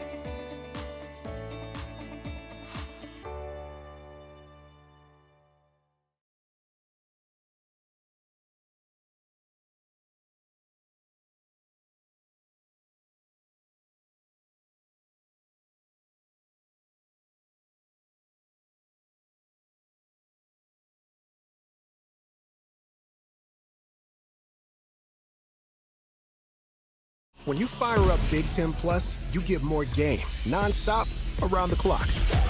More live games you won't see anywhere else. More access to your team, wherever you want, 24/7. More stories. Unstoppable. More highlights. More big-time playmakers. Plus, catch up to 4 games at once, so you'll never miss more shots, spikes, and scores. Download the Big Ten Plus app today. It's always game on.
I get to do so many fun things with athletes. Being an athlete myself, it's nice to kind of be back into an athletic setting.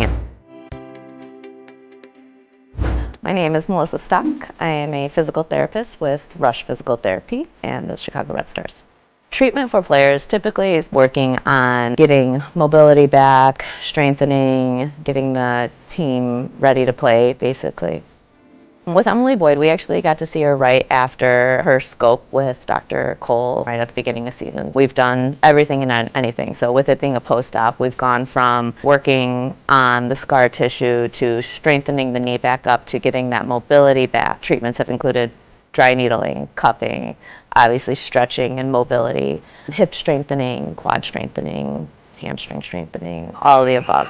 I think physical therapy has helped me continue to just be healthy as a human, not an athlete, because when we have injuries and problems, and we just let them go, they never really get better. So for me, physical therapy has helped me a lot just as a human being.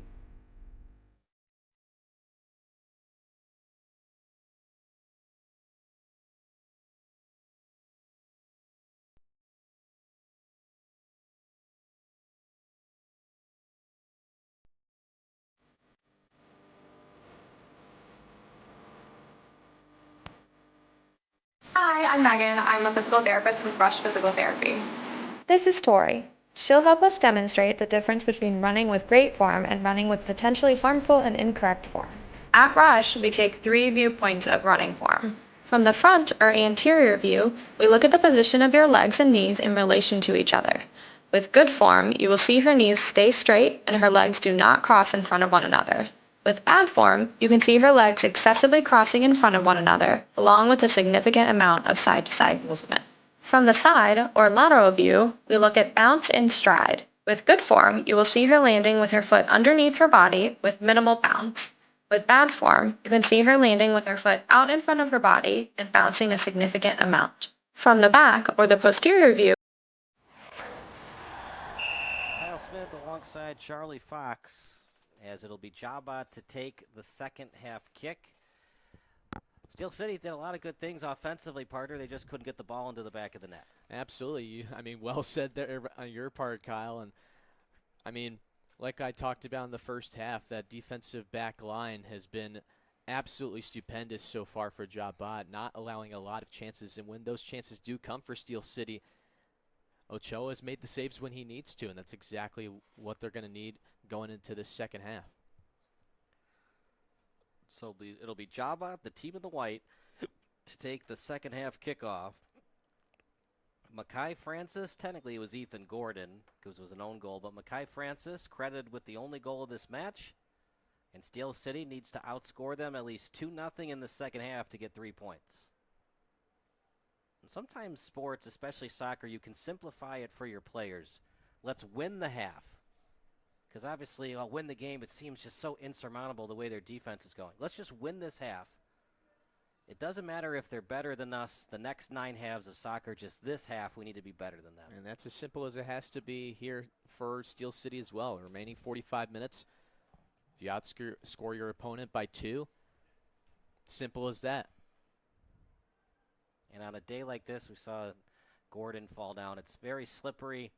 For Steel City to win this match, you're probably going to have to outscore them 2-0. I don't see, with the conditions they are now, the rain has stopped, thankfully, but the conditions they are on the wet turf, I don't see Steel City scoring 3 times in the second half. So you got to score twice, and you got to have picture-perfect defense. Look at this through ball. Excellent. Baumgartner, the intended target, but once again, Mejia was there on the defense. Yeah, that through ball was from Camarena. And again, good step defensively there to stay with Baumgartner. Here they come again. In the box, shot. Another block shot. It's almost like a hockey game right now with all the block shots that JaHbat has had. And Omar got solid contact off of that just outside of the box, but again, nowhere close to the net is, again, that defensive line back there for JaHbat has been absolutely stellar. They're trying to continue that momentum.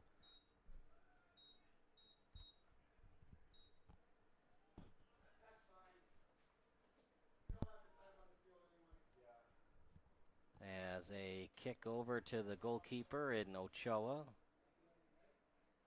So, partner, you've been playing soccer for a long time. In hockey, they like to call him the netminder.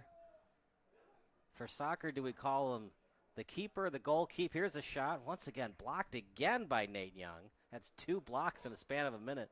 But do we call him the keeper, the goalkeep, or the man between the pipes? Usually refer to him as keeper or goalkeeper. We can't do netminder, right? Usually That's a hockey thing. Hockey's netminder, goaltender. You hear between the pipes more so when you're talking about hockey, but soccer normally just stick with goalkeeper. The guy that can't score. What is it?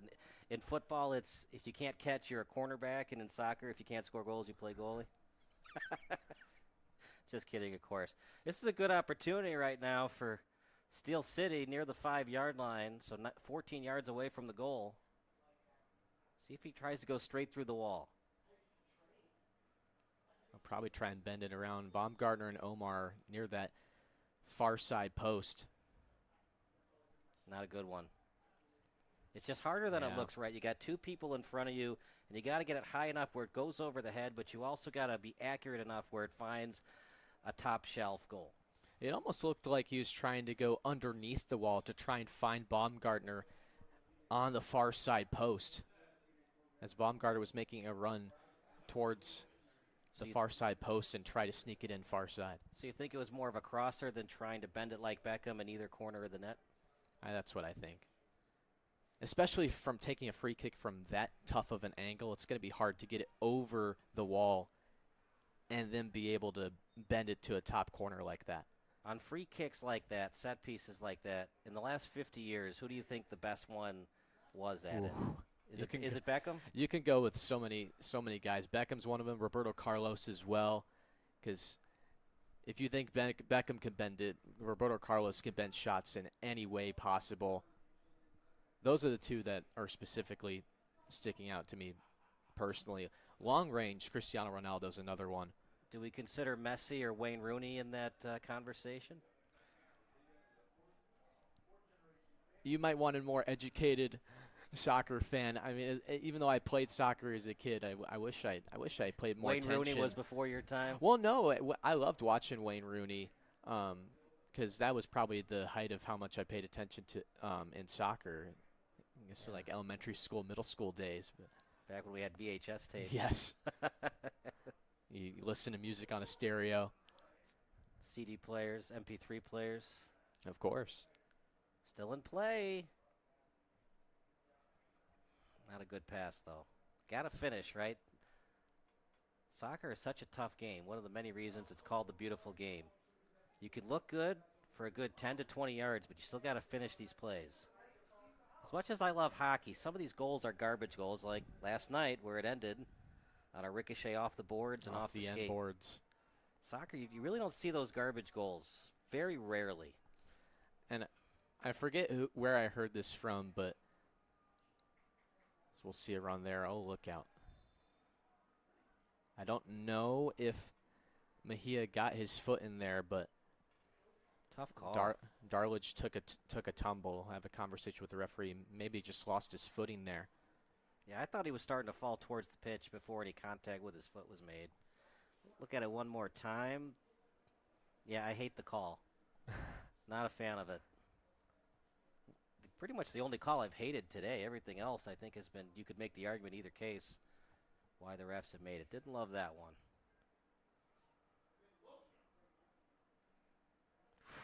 Loose ball in the box, shot, another block shot. Incredible defense. And a bicycle kick going nowhere. As slow to get up is Diego Ochoa. And they might have to sub in another goalkeeper. He is slow to get up, but he's going to try to fight through it. He had a hard collision with at least 2 players. Doesn't matter what uniform it was. Yeah, that free kick was put exactly where it needed to be. It just kind of died in the air, right where you take that, right in that penalty spot. And Ochoa aggressive out of his net. As we're looking at the replay, yeah, he collides with his own teammate. Couldn't tell who the number was, but then Makai Francis, in absence of his goalkeeper, makes a great save to keep this a 1-0 game. Being all over the pitch tonight. It was Nate Young who accidentally collided with Ochoa, and you love to see it. Ochoa back into the match, and that should be a handball. Yeah, Flag they're gonna finally call goes that. up. I thought it was against Steel City, but they're going to call it against JaHbat, and I'm interested to see why that call was made.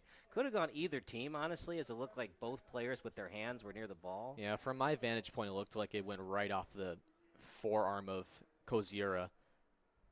See, it's up in the air, header to the sideline. Yeah, right there. Yeah, okay, so even if it went off 17, it went off JaHbat first. But possibly not a dangerous handball. Pretty good kick. Once again, great defense from JaHbat. And Camarena, he's the primary set-piece guy for Steel City. Look at the speed. Here we go.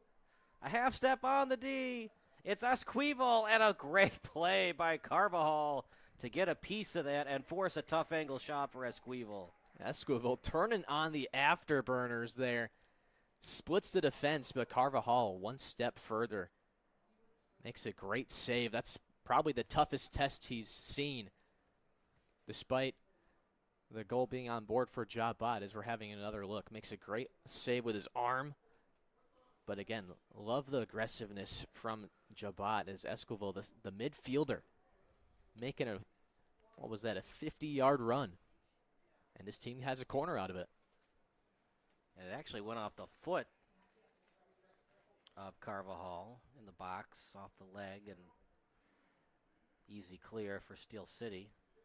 This will be a send to Shady Omar, but half step on Omar. And Omar, good body placement. Let's see what they call. It's going to be off Omar.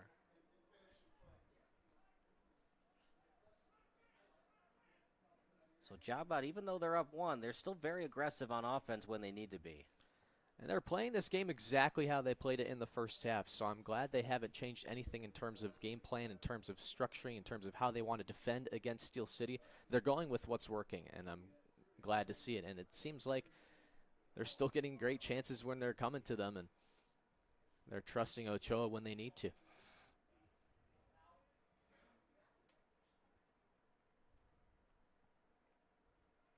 We'll let you know the Midwest Premier League standings in a second.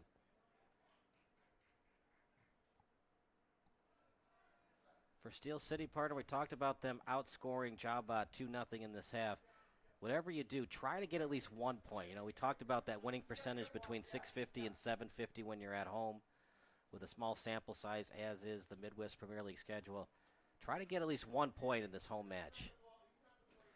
And even if you don't get 1 point, you still have a fantastic goal differential where you're still ahead by 5 goals, as they were able to outscore FC Select in their previous 2 matches 9-3. So they have a seismic goal differential so far to start this season. What's cool, too, we have 2 groups for Division 2. They're still deciding if there's going to be a championship game between Group A and Group B. We did see a championship game 2 years ago for Great Lakes East versus Great Lakes West. Sports Broadcast Solutions was on the call for that match. So even if Steel City wins the group, there's no telling if that will be the final decision about them moving to Division 1. They might still have to play against Group B's winner, which as of right now is Chicago Soccer Academy, 3-0-1 at 10 points. You know, partner, really quickly, after this throw-in is successful by JaHbat, is for some soccer standings, they like to do wins, draws, losses. Do you like that? Is that more of the European way of doing soccer standings, or do you prefer the American way of wins, loss, ties?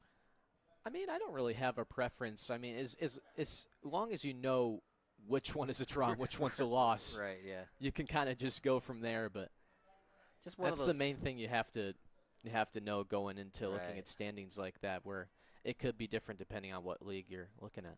Do we call it a football match or a soccer game?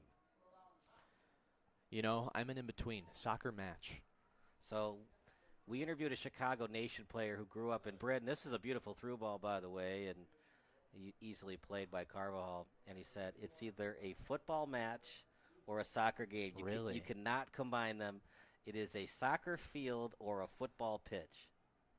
It's funny, too, because probably on this broadcast I've probably said soccer game subconsciously. it's either a 16-meter box or an 18-yard box, but you got to go with it once and stick with it. Right. As a turnaround kick goes wide. Now, was there a late call in there? Are they going to call a foul on Steel City, or are they just going to award a goal kick? I'm not sure what they're looking for. Omar obviously upset about something, but Baumgartner just trying to get a curve shot there, just missing the far post.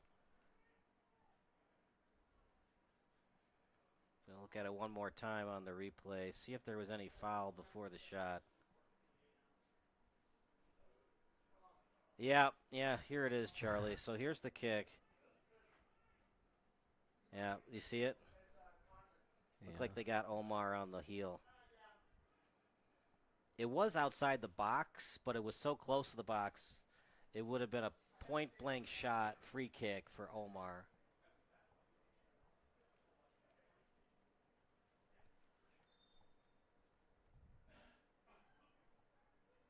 Anyways, it's a big no call because you'd love to have the free kick right near the box. You can have it. Meanwhile, Carvajal, good hang time kick. And headed forward by Bernie Cozier. Yeah, maybe would have wanted more distance on that kick by Carvajal.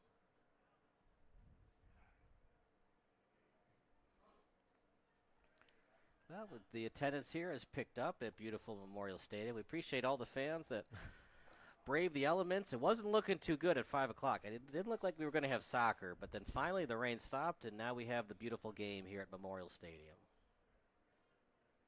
Left-footed kick near the box. Turnaround kick, shot off the crossbar. Loose ball, another try. Carvajal with a brilliant play on the rebound try.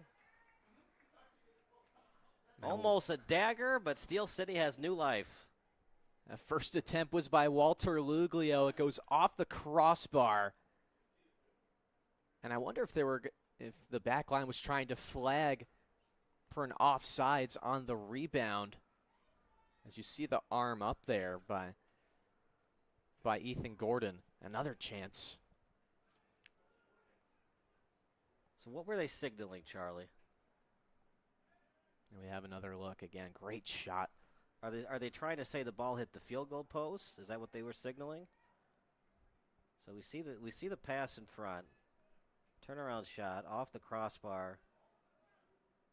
They're maybe just trying to get an offsides call. Gotcha. Okay. You'll see defenders do that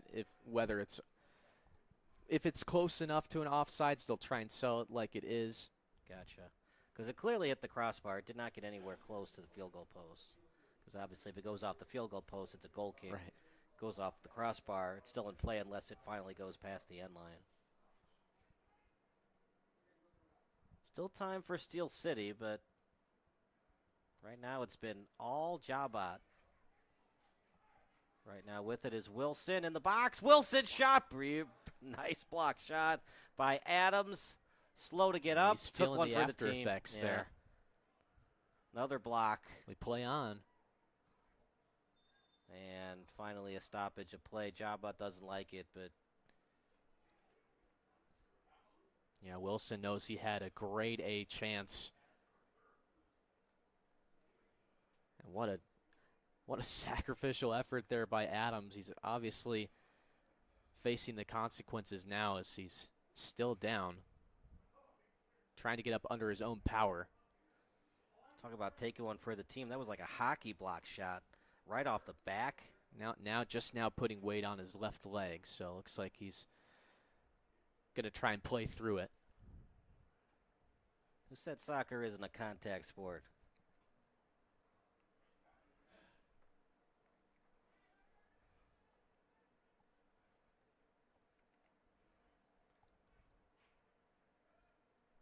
Well, we talked about ball possession and time on attack. Steel City definitely won the first half, but arguably the second half has been won by JaHbat. It's been pretty even so far, but I definitely agree with JaHbat having a lot more control, especially in the first few minutes here. They've already played 15 so far. At the boundary.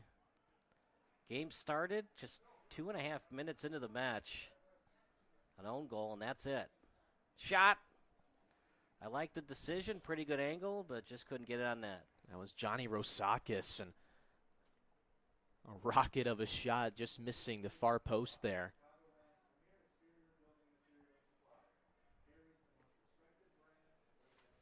And I don't think he saw any time in the first half, but he was out there to start the second half, and he's had a few good passes, and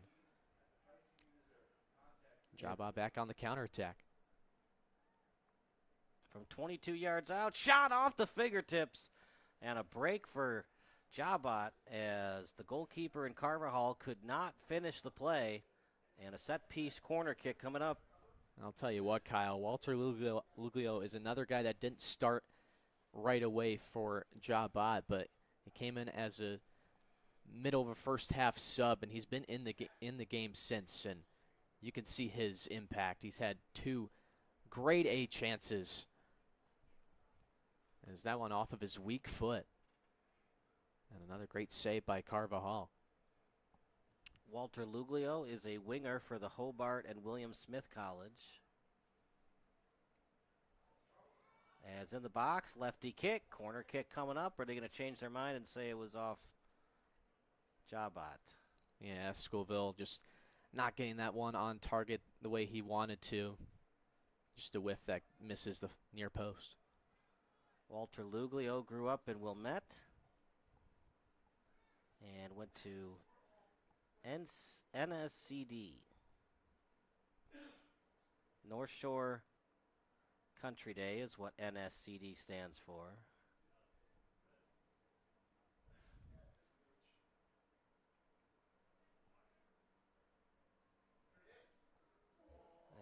As that goes wide.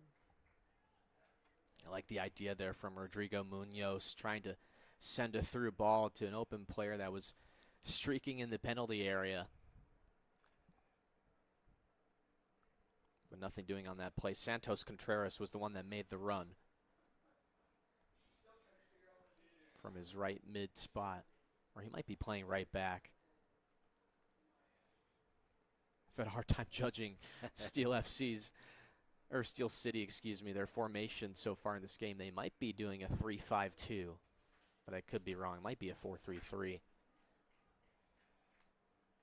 Well, Christian Baumgartner, he's been shut down by this lethal JaHbat defense. As a senior at DePaul last year, he started in 12 out of 17 games, recorded 2 goals on the season against Purdue, Fort Wayne, and Loyola Chicago. Also notched 2 assists and totaled 77 minutes in a match against Akron. So we wish him all the best as he transfers over to Ohio State. I believe he'll be a grad student at Ohio State. Either a grad student or a 5th-year senior. I could be wrong with soccer, but I think they usually distinguish it as graduate. Okay. It's still, you can still do 2 red shirts, same as any other sport, right? Or they do not do 2 red shirts. That's a fantastic question. Supposed to know these things, Charles. What the heck?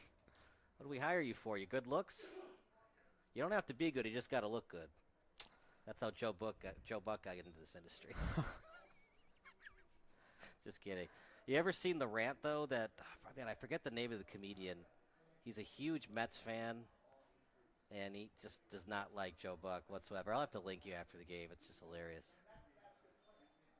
Are they going to call offside here? Or are they going to call a foul before any offside might have taken place? JaHbat says, what, me? Not me, coach. They cheated. And the ref said, it's gonna be a free kick. If it was offsides, the assistant referee over on the sideline would have still had his flag up. If it was a foul, it wasn't much. So, partner, where do you want free kicks ideally when you're on offense? Is this a good place, or do you want it closer to the net or further away from the net? So for Darlidge, this is interesting. Depending on how he takes free kicks, you can either try and go over the wall and try and bend it to the near side post. What he's also maybe going to try and do is cross it over to where the sea of players is. Right in the middle. Turnaround kick. Nice block shot. Right in front of the goalkeeper of Ochoa. And he did pretty much exactly what the ladder was suggesting there, except he kept it close to the turf. trying to do more of a direct pass, which was an opportunity considering the way some of the Steel City players were positioning themselves against the JaHbat defense. Diego Ochoa, excellent soccer player in his college days, played at both Boston College and Notre Dame. Straight up in the air. And he's showing why he's a former Division I soccer goalkeeper. He has been almost unscorable today. And when he's not playing well or the shot doesn't get through to him, the defense is there to block it. Meanwhile, JaHbat on the attack. It's Wilson. Wilson trying to create separation. Slide tackle action. Did he hit body before the ball? That looked clean to me. That's a great challenge by Trey Adams. Remember, if you hit body before the ball, slide tackle in the box, it's a penalty kick. Watch it one more time on replay. Excellent job creating separation. It's close, but I think that Adams got ball first. Yeah, it's a great challenge on his part, and I love his aggressiveness, doing anything possible to try to not allow a shot attempt, and he was the one that had it go off of his leg in a spot that did not feel very comfortable off of, I believe, a shot by Wilson earlier in this half. So obviously looking no worse for wear. Still putting his body on the line to keep this within reach for Steel City. It's always tough when you're a ref in that spot. Even if you think you might have saw body before ball, here's a chance for Steel City crosser. Trying to get it to Baumgartner, too much on it, and it'll go out of bounds. Should be a throw-in coming up. And Shady Omar with a great touch pass to Spring Darlage. Darlage there. Can't we have some more John Smiths or Bill Jones on this team? They're not making it easy on us. I've said his name like a dozen times, too. It happens to the best of us. But yeah, Baumgartner basically by his lonesome in the penalty area, but Darlage can't find him. Still a tough kick, right? You're on your left foot. Most of these guys are right-footed. I mean, they're ambidextrous to a certain point. They are semi-pro soccer players after all, but kind of like in basketball, right? Even if you can shoot to your left, when you're forced to your left and you're mostly a right-handed shooter, it's always tougher on you.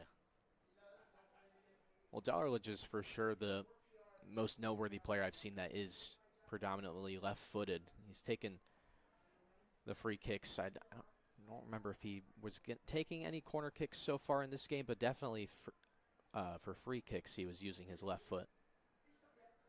Little touch pass near the boundary. Could you ask for a better day of soccer? Just overcast, not too hot, not too cold.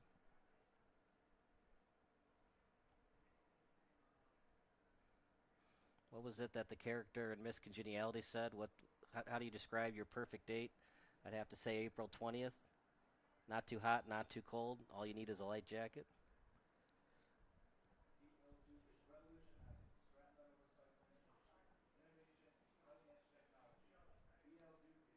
What's the call here, guys? Looks like a player for JaHbat's cramping up. They'll have to sub. So we'll probably get at least 2 more minutes of extra time added on. That's Koziora who's down. He's going to take the long way towards the bench unless he's going to stay in. But, I mean, the referee did signal for a substitution. So, yeah, he's going to make his way around.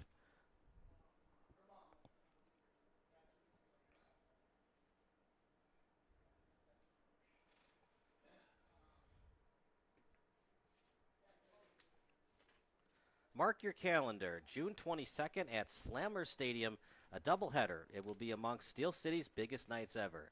Steel City women take on Riverlight FC at 5:45 p.m., and Steel City men play the AAC Eagles at 8 p.m. We will see you June 22nd at Slammer Stadium. So are we going to get a free kick or a throw-in? I believe the original call was going to be a throw-in as Kozier is making his long walk towards the bench, and trainers meeting him halfway there. Steel City would like to thank its presenting partner, Ozinga. Ozinga is a Fourth generation, family-owned American business in the construction materials industry. They make a positive impact on individuals, their families, and the community for generations by providing concrete, aggregates, and cement that help build a better future. And when Steel City travels, it travels with DRC Buick, GMC, and Joliet. DRC is a leader in supporting Joliet, servicing the area for over 30 years with all their car buying and serving needs. Over to the boundary. Gordon, stop and start. Trying to set it up to Baumgartner. Read well by JaHbat as the men in the white jerseys still having a 1-0 lead.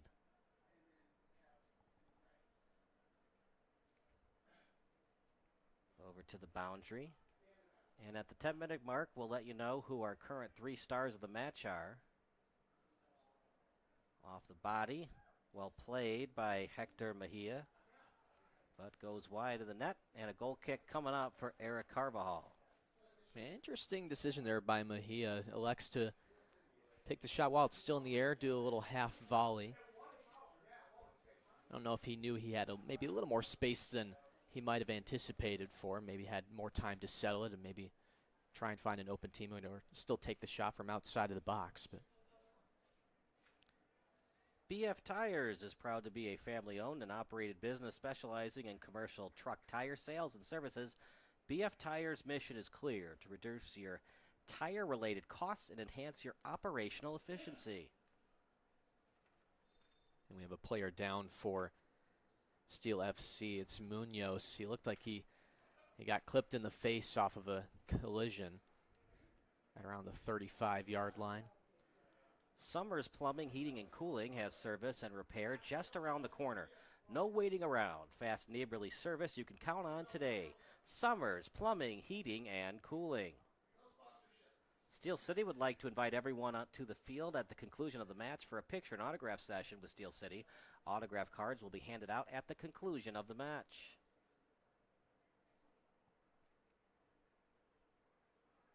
If JaHbat wins this one, it's well-deserved, partner. Especially in the second half. They've definitely outplayed Steel City in the second session. They've definitely amped up their pace as well as offensive possession, and it's playing into their favor. And they haven't changed defensively, and what they did in the first half has worked significantly. And why change the game plan now?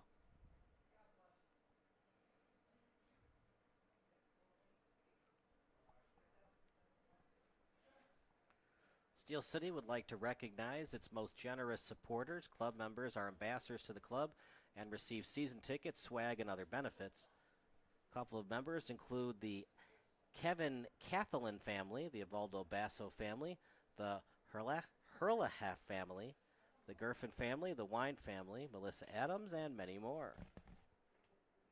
This is the first all-time meeting between Steel City FC and JaHbat. Train Baumgartner won the Midwest Premier League Golden Boot last season. And if you remember, Charlie was trailing by 3 goals going into the final game of the season at Slammer Stadium, and he netted 4 goals that night to win the Golden Boot.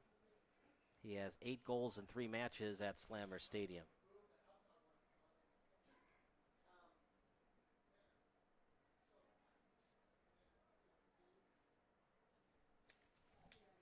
That's something that Ohio State is definitely going to notice, especially when you amp up your game under pressure. That's something they're definitely going to look for Baumgartner in these next few matches. And he almost had a 5th goal that night. They were playing Strikers Fox Valley, and he got clipped from behind on a seemingly breakaway. So how about that? Almost scored 5 goals in a pre-professional soccer game. But right now, Steel City is looking for any kind of goal to get at least 1 point. I was just going to say, you're lucky to get 5 goals total in most soccer games. They won that game 6-1 over Fox Valley, and of course, Baumgartner had 4 of the 6 goals. He had 9 shots that night, 6 on goal. Pretty darn good shot on goal percentage.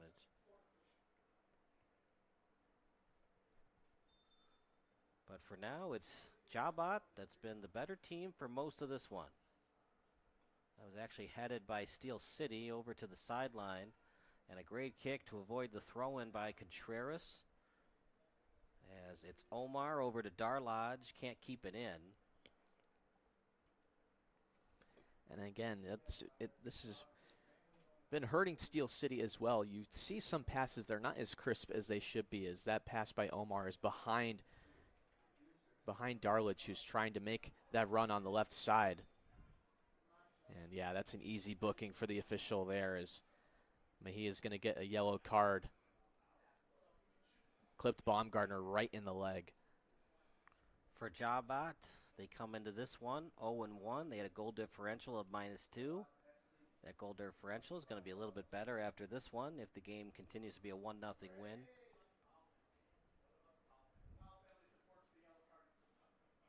For Steel City, 3 teams with 6 points, but AAC Eagles have already played 4 matches. So that 6 points for AAC is a little bit misleading. Charney Yaswell also with 6 points in their 2 matches, goal differential of +4.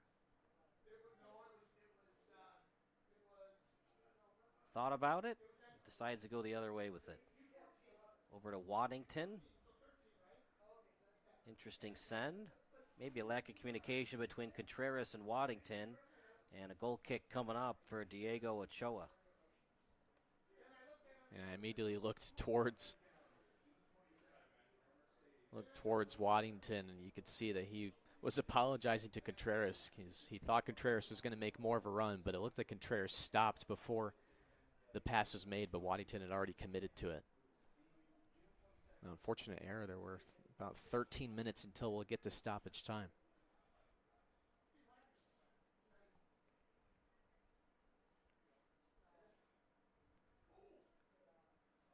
Diego Ochoa is from Bensonville, and his high school was York High School.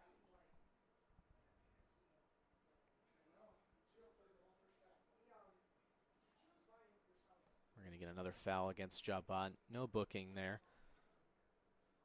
Man, I feel old. His all-time favorite movie is Dune 2. I don't know if I believe him. You think he might have had some adult beverages before he talked to the sports information director? Maybe he just doesn't watch movies. Okay. I haven't even seen Dune 1. By your tone of voice, I'm assuming Dune 1 was better than Dune 2. I haven't seen any of the Dunes either. His favorite artist is Daniel Caesar. I have no idea who that is either. This shot off the crossbar. Chance. Goal! Shady Omar, the former Golden Boot winner, shows it on that play. 1-1. And we see Steel City take that set piece in a way where we haven't seen it all game. They go for a direct shot. Ochoa makes the save, then it goes off the crossbar. And Johnny on the spot, Shady Omar, with a tap in. We're leveled at 1. What a goal. Huge goal, partner. You go from 0 points to at least 1, and can Steel City put on the pressure to get the full 3 points? We talked about winning halves. Steel City is halfway there, but they can't have any lackadaisical mishaps on defense going forward. Just a heartbreaker for JaHbat. Played really well, but when you commit 1 too many fouls, it allows set pieces for the opponent. And they're called set pieces for a reason, right? They set up their offense and eventually a rebound goal for Steel City. This should be a foul on JaHbat. This is getting physical, to say the least. Both of these teams have amped up the aggressiveness. You know, they usually call baseball a game of inches, but sometimes soccer is this one, right? On one side, it goes off the crossbar, and then Carval had enough time to get back into the play to make the rebound save. The other shot goes off the inner part of the crossbar, puts the goalkeeper in a bad spot on his back foot, and then a rebound goal for Shady Omar. Oh, how the tides have turned in terms of those 2 shots off the crossbar.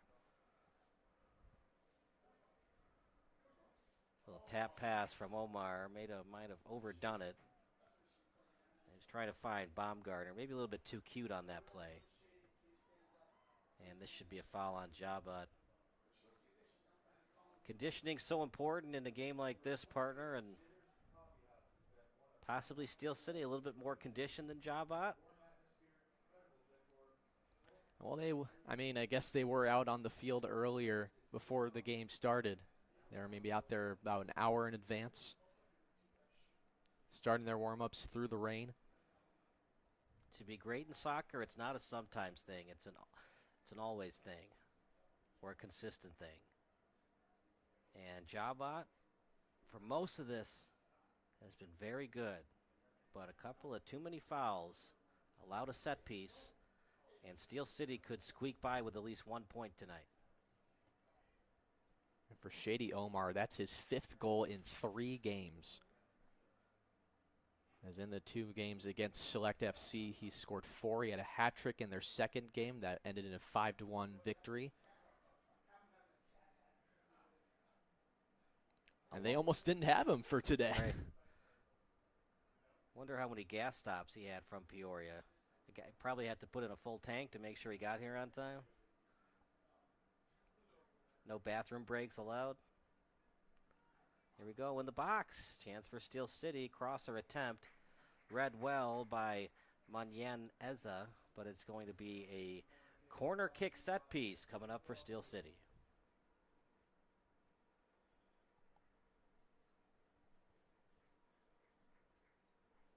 As for Ochoa, he's going to have to battle here. The accounting major was all sectional his senior year at York. IHSA All-State Honorable Mention as well. Registered 1 shutout at College of DuPage. It's going to be a lefty kick from Darlodge. And if you're JaHbat, don't be cute with it. Just clear it right away. Got to get at least 1 point tonight. As like we said, JaHbat is already behind the 8 ball a little bit with that defeat in their first match.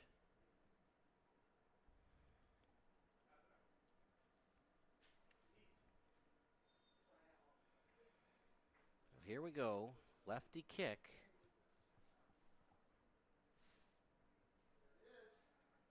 On the far side. Are they going to say off of Steel City? They do.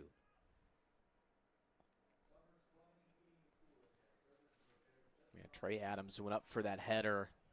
Just didn't get good enough contact there.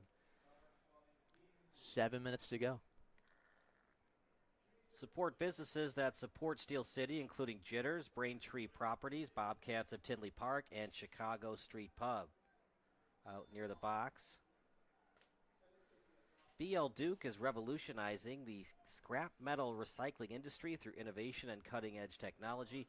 BL Duke is recognized as one of Crane's Fast 50 companies. Partner with them and experience the BL Duke difference. Rebuild Strength and Rehab is the #1 chiropractic clinic in the Lincoln Way area for all age groups. Whether you are a desk worker or a high-level athlete, Rebuild Strength and Rehab has the treatment you need. We're going to get a red card here. Oh, wow. 2nd yellow card for Hector Mejia. He unfortunately got the worst of that tackle. He's getting helped to the side of the field. He's already taken off his shin guards, so he's definitely done. And for the young fans that like soccer but don't know all the rules, a red card means you have to be down a man the entire match. Different than hockey where you're only in the box for 2 minutes. For JaHbat, they just got to hold on for dear life for the next 6 to 8 minutes. It's how the tables have turned here in Joliet. Is just 10 minutes ago they had the lead. Now they're tied and down a man with another pending free kick. Don't forget, one off the crossbar. Looked like it was going to be a 2-0 lead. All of a sudden they commit a foul near the box. A free kick off the crossbar. Rebound goal for Shady Omar. And now down a man. And it'll either be Darlodge or Omar. And instead they go with 10 in Munoz on the free kick and cleared by JaHbat. Yeah, again trying to go under the wall.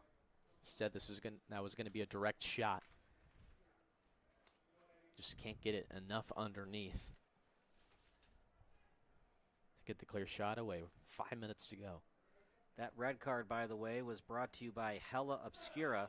For one of the most unmistakable visual feeds around, visit Hella Obscura's Instagram and Facebook feeds. Few capture the soul of urban spaces in Joliet and beyond the way Hella Obscura does. And one could say they do a hell of a job. See what you did there.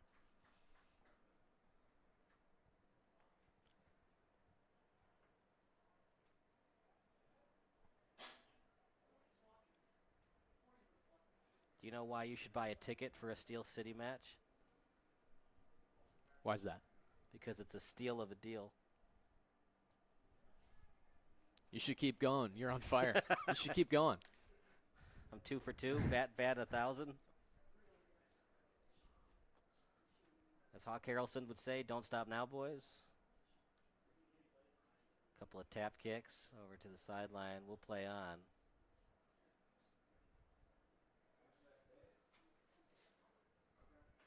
How do you play in a match like this when you're down a man and it's a tie score? I think at this point for JaHbat, it's almost the best case scenario to get 1 point out of this scenario, because Steel City looks like they're getting better and better with each second that passes by for the remainder of this game. And it feels like it's getting to a point where it's inevitable where they're going to get another great chance to try and take the lead here and steal some points, which would, of course, be the best case scenario for them, like we talked about in the beginning of this half. Just win the second half, and they need 2 goals to win that half. They're halfway there. Cardinal Transport has been a trusted leader in the trucking industry since 1976, offering owner-operator lease, dispatch, settlement, and safety programs. Cardinal Transport is committed to empowering its drivers with the best support and resources. Out near the box. Steel City looked like they were going to lose, but a free kick set piece changed all that. Maybe a lack of communication between the forward and the attempted receiver of that pass in Shady Omar.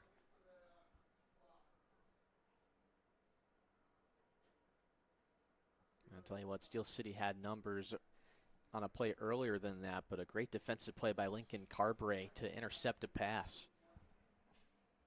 to spoil that scoring chance. Of course, Steel City had a few more chances after that, but now we have a goal kick.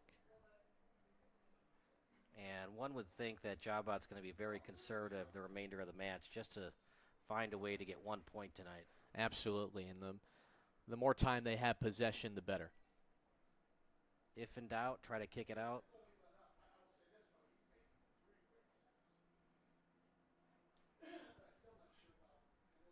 Well, the game started late due to the weather, and that boded well for Shady Omar driving straight from Peoria, and they needed him because he has the only goal for Steel City tonight. You could see his impact on the field, and even though he wasn't necessarily conditioned in the first half, he's definitely up to speed now. Over to the boundary.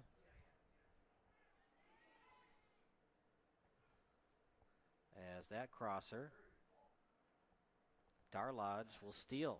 For over 20 years, Jitters Coffee House has been one of downtown Joliet neighborhood staples. Warm atmosphere, incredible decor, homemade treats, and the kind of place where people connect. Visit Jitters Coffee in the morning in downtown Joliet. Kind of hot today, though, for coffee. More of an iced coffee type of day. Under a minute to go, but we'll probably play at least 2 more minutes of extra time. Remember, we had that injury, more of a cramping up, but the 2 minutes of the cramping up player meeting the trainer.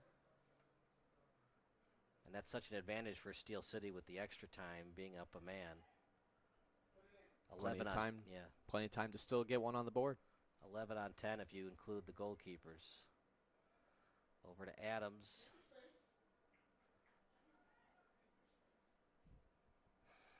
And it's going to be a corner kick coming up for Steel City. Got to take advantage here.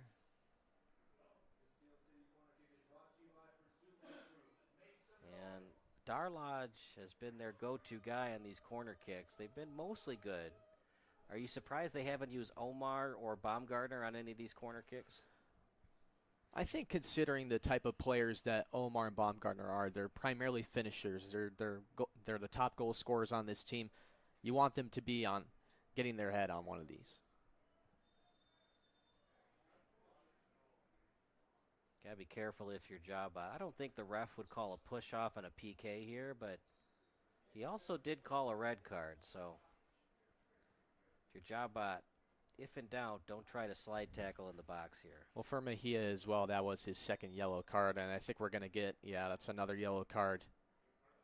Yellow card for each. Baumgartner, and I can't tell which player for, I think Johnny Harwood for JaHbat, as they were pushing and shoving.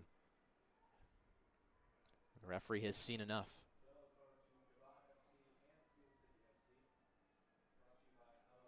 Now, when the ref calls yellows and reds, does that factor into additional time, or it's because both players were committing unsportsmanlike conduct penalties, you don't consider the additional time added on?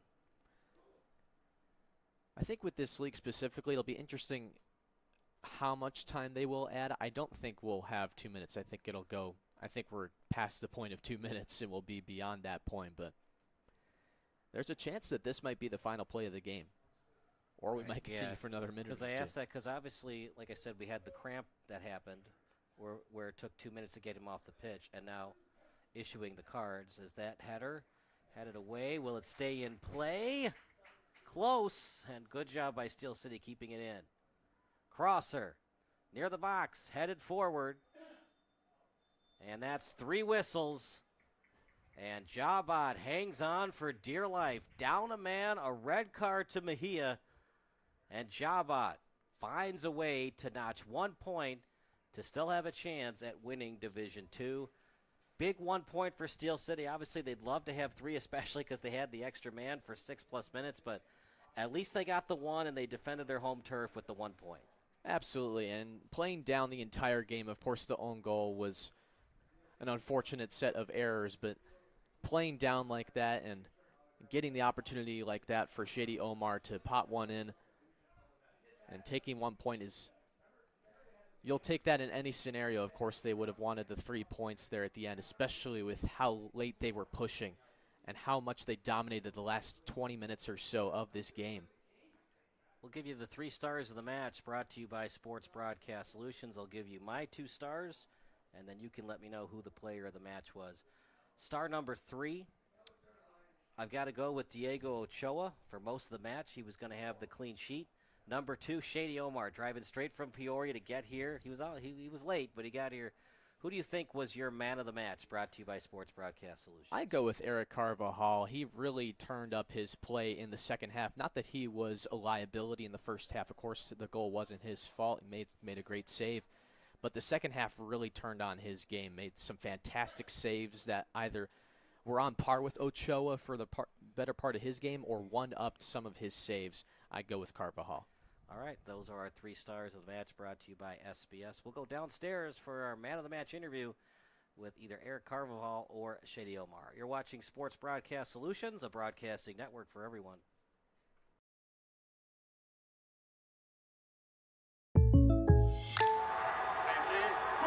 Diego!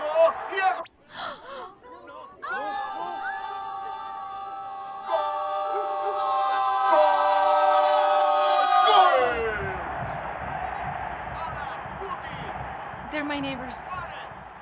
Come on in, guys. Bringing fans together. State Farm, official sponsor of Liga MX. Like a good neighbor, State Farm is there. Stop what you're doing. If your SBS broadcast looks blurry on your laptop or desktop, do the following steps. Number 1, click on the wheel icon at the bottom right of your screen. Then click on quality. Click on the highest quality that's available for you. And number 3, wait for your laptop to load and enjoy the broadcast. If your broadcast looks blurry on your phone or tablet, do the following steps. Number 1, click on the wheel icon located at the top right of your screen. Number 2, click on advanced. And number 3, click on the highest quality available. If you're still having issues, type in the live chat. Thanks, and enjoy the game.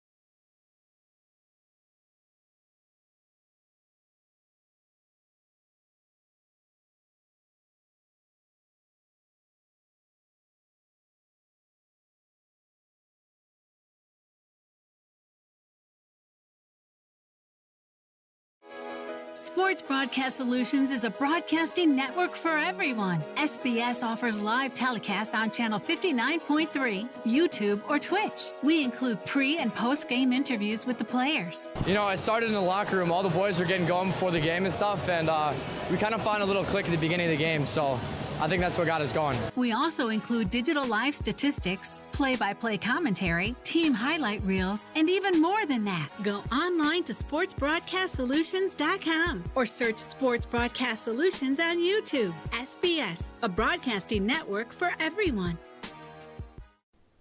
Sports Broadcast Solutions is a broadcasting network for everyone. At SBS, we offer a professional broadcasting experience for the non-professional athlete. Just like the pros, we offer everything for you. Play-by-play commentary. A no-hitter at Kane County Stadium. 15 strikeouts, 1 walk, 1 error, and that's it. Color commentary, highlight reels, recruiting videos, and much, much more. Unlike our competitors, we zoom in on the action and always have a live scoreboard with a live time code. If you're ready to have your next sporting event feel like CBS Sports, then make sure to call Sports Broadcast Solutions today. Our phone number is 330-957-7653, or you can go online to sportsbroadcastsolutions.com. SBS, a broadcasting network for everyone. Missing your child's sporting event just plain stinks. But you don't have to worry about that anymore, thanks to Sports Broadcast Solutions. SBS is a live broadcasting network, as well as covering your on-demand needs, recruiting videos, highlight reels, and much, much more. We can broadcast live to any website, and we also post as much on-demand content as you need. For more information about SBS, check out our website at sportsbroadcastsolutions.com. Sports Broadcast Solutions, a broadcasting network for everyone. Sports Broadcast Solutions is a broadcasting network for everyone. Let SBS broadcast your sporting event. We have experience and can generate excitement and permanent digital memories for your team. Tonight. That time, finally a goal for the Stampede! We have professional videographers using high-definition modern-day cameras, color analysts, and play-by-play announcers with state-of-the-art, classy graphical scoreboards to keep you updated. Plus, we have commercials to advertise your team, club, or sponsor, and us. Plus, we do pregame and postgame interviews. Hi, everybody, and welcome to the post-game show brought to you by Marion Central Catholic. My name's Kyle Smith. Well, my name doesn't matter. These young ladies matter. It's senior night as the Hurricanes win a battle down the stretch, 48-46. Hi, I'm Carrie Kramer. I swim 50 breast, 50 free, and 100 back. Whatever your sports broadcast needs, we are at sportsbroadcastsolutions.com. Check us out and become part of the digital sporting world. Sports Broadcast Solutions is a broadcasting network for everyone. Instead of spending hundreds or thousands with all these college recruiting sites, let us put together your college highlight reel. For just a fraction of your potential college scholarship and significantly less than these recruiting services, we got this. In addition, we put together highlight reels for teams, including high school, your club team, or travel team. My teammate gave me a great pass, and I just took it. The other team slashed me, took the opportunity, saw where the goalie was weak, and I just shot it there. Solon, O'Connor, and Marsh back on defense. And Marsh gets a blowout. We got a breakaway at 2-0. A shot, and a goal! So 3-3. The power play was officially over. Whatever your sports broadcast needs, check us out at sportsbroadcastsolutions.com. Check us out and become part of the digital world. Sports Broadcast Solutions is a broadcasting network for everyone. For those of you who would like to broadcast or live stream your event, or maybe make a highlight tape, but would like a sponsor to fund the event, SBS has a myriad of ways to advertise your sponsor during our broadcasts. We have commercials. We have on-air reads by the announcers. Albatross Physical Therapy and Wellness specializes in pain-free. We have graphics, and we have watermarks. Finally, Sports Broadcast Solutions can create a commercial for you or your sponsor. Whatever your sports broadcast needs, we are at sportsbroadcastsolutions.com. Check us out and become part of the digital sporting world. Sports Broadcast Solutions is a broadcasting network for everyone. For those of you that just want raw footage of your sporting event, but no play-by-play or color commentary, you just need us to live stream video from the event over the internet. We will live stream your event on YouTube on our Sports Broadcast Solutions channel. In addition, We also have a dedicated channel on YouTube for live streaming at SBS Livestream. And if you need multiple channels, we can utilize Facebook Livestream and Instagram Live on our channel as well. Options include commercials from your sponsors, professional scoreboard graphics are still available, and of course, yes, pre- and post-game interviews are available as an option if you want. We've been working really hard this whole summer and stuff. Whatever your sports broadcast needs, we are at sportsbroadcastsolutions.com. Check us out and become part of the digital sporting world. Sports Broadcast Solutions is a broadcasting network for everyone. We broadcast sporting events for people of all ages, including adult leagues, high school leagues, and kids. Complete with professional-looking graphics, broadcasters, color analysis, and commercials. We do pre- and post-game interviews with the players. In addition, Sports Broadcast Solutions does highlight films, including college recruiting reels, highlight films you'd see on sports news programs, and just simply highlight films for fun. Sports Broadcast Solutions also provides raw footage and live streams if you'd like. Subscribe to us and listen to our professional talk videos about relevant topics in the pro and college ranks. Whatever your sports broadcast needs, contact us at sportsbroadcastsolutions.com and become part of the digital world. This is Sports Broadcast Solutions, a broadcasting network for everyone. Check us out at sportsbroadcastsolutions.com and become part of the digital sporting world.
Yoko has such unbelievable Asian fusion food. So delicious. If you've never been here, I definitely recommend coming, trying it out. It is delicious, even if you don't like Asian food or Chinese food.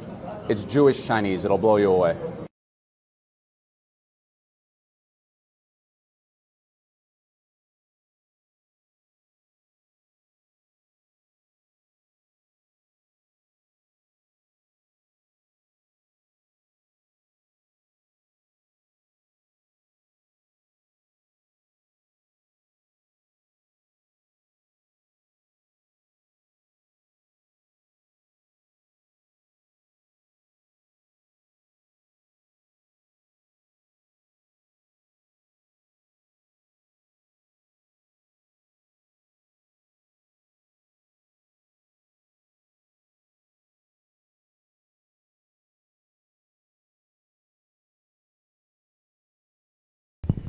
Welcome to the post-game show brought to you by Sports Broadcast Solutions. I'm Kyle Smith along with our man of the match, Shady Omar, scored a goal in the 1-1 draw today over JaHbat FC. It looked like they were going to get the 1-0 win off the own goal, but you picked up your teammate Ethan Gordon, scored a beautiful goal to tie the score up at 1-1. Yeah, honestly, for us, we feel like it's a tough result because, especially in the second half, we feel like we had a lot of chances. I mean, first half, we definitely didn't play our best game. So we talked in the locker room and we had to pick it up the second half, which we did. Some things out of our control, obviously with the referee and some of the challenges that were coming in that weren't necessarily going our way, but you can only control what you control. So we're looking forward to learning from the challenges in this game and winning the rest of the games. I mean, that's what we're here to do, and we have a goal, and we're just going to keep at it. What was Diego Ochoa, tonight's starting goalkeeper, doing so well for JaHbat that made it tough for you guys for most of the match? I wouldn't necessarily say it was just the keeper. I think, like I said earlier, it was mostly our mistakes that made it tough for us. That was pretty obvious from our end. It's, I mean, things that we just knew that we were messing up. A lot of people just talked in the locker room. A lot of the guys were just like, hey, we're not having our best game. But I think we were our biggest challenge, honestly. Carvajal did his best to keep you guys in the match, especially after that own goal. He was lights out the last 80 minutes of this match. What was he saying during set pieces, in between downtimes in the match? Yeah, honestly, just like him and everyone else, especially him, he had a great game. And we were just trying not to be negative even when things weren't going our way. And we were just staying focused and keep, playing our game. As long as we focus on our identity, then we will continue to do well. So that's all he was saying. 2 yellow cards from Mejia led to the red card for him, so he was in the sin bin the rest of the match. You guys were up a man but couldn't score. What were they doing defensively to kind of make it tough for you guys the last 10 minutes? Yeah, I would say just like earlier, they were kind of sitting back.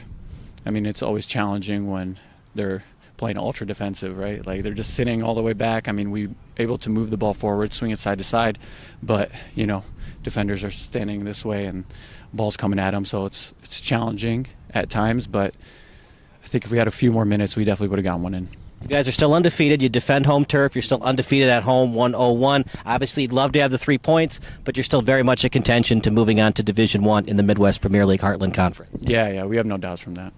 All right, that's Shady Omar. That does it for our SBS Man of the Match interview. And see us next time for our home telecast on June 22nd against the AAC Eagles.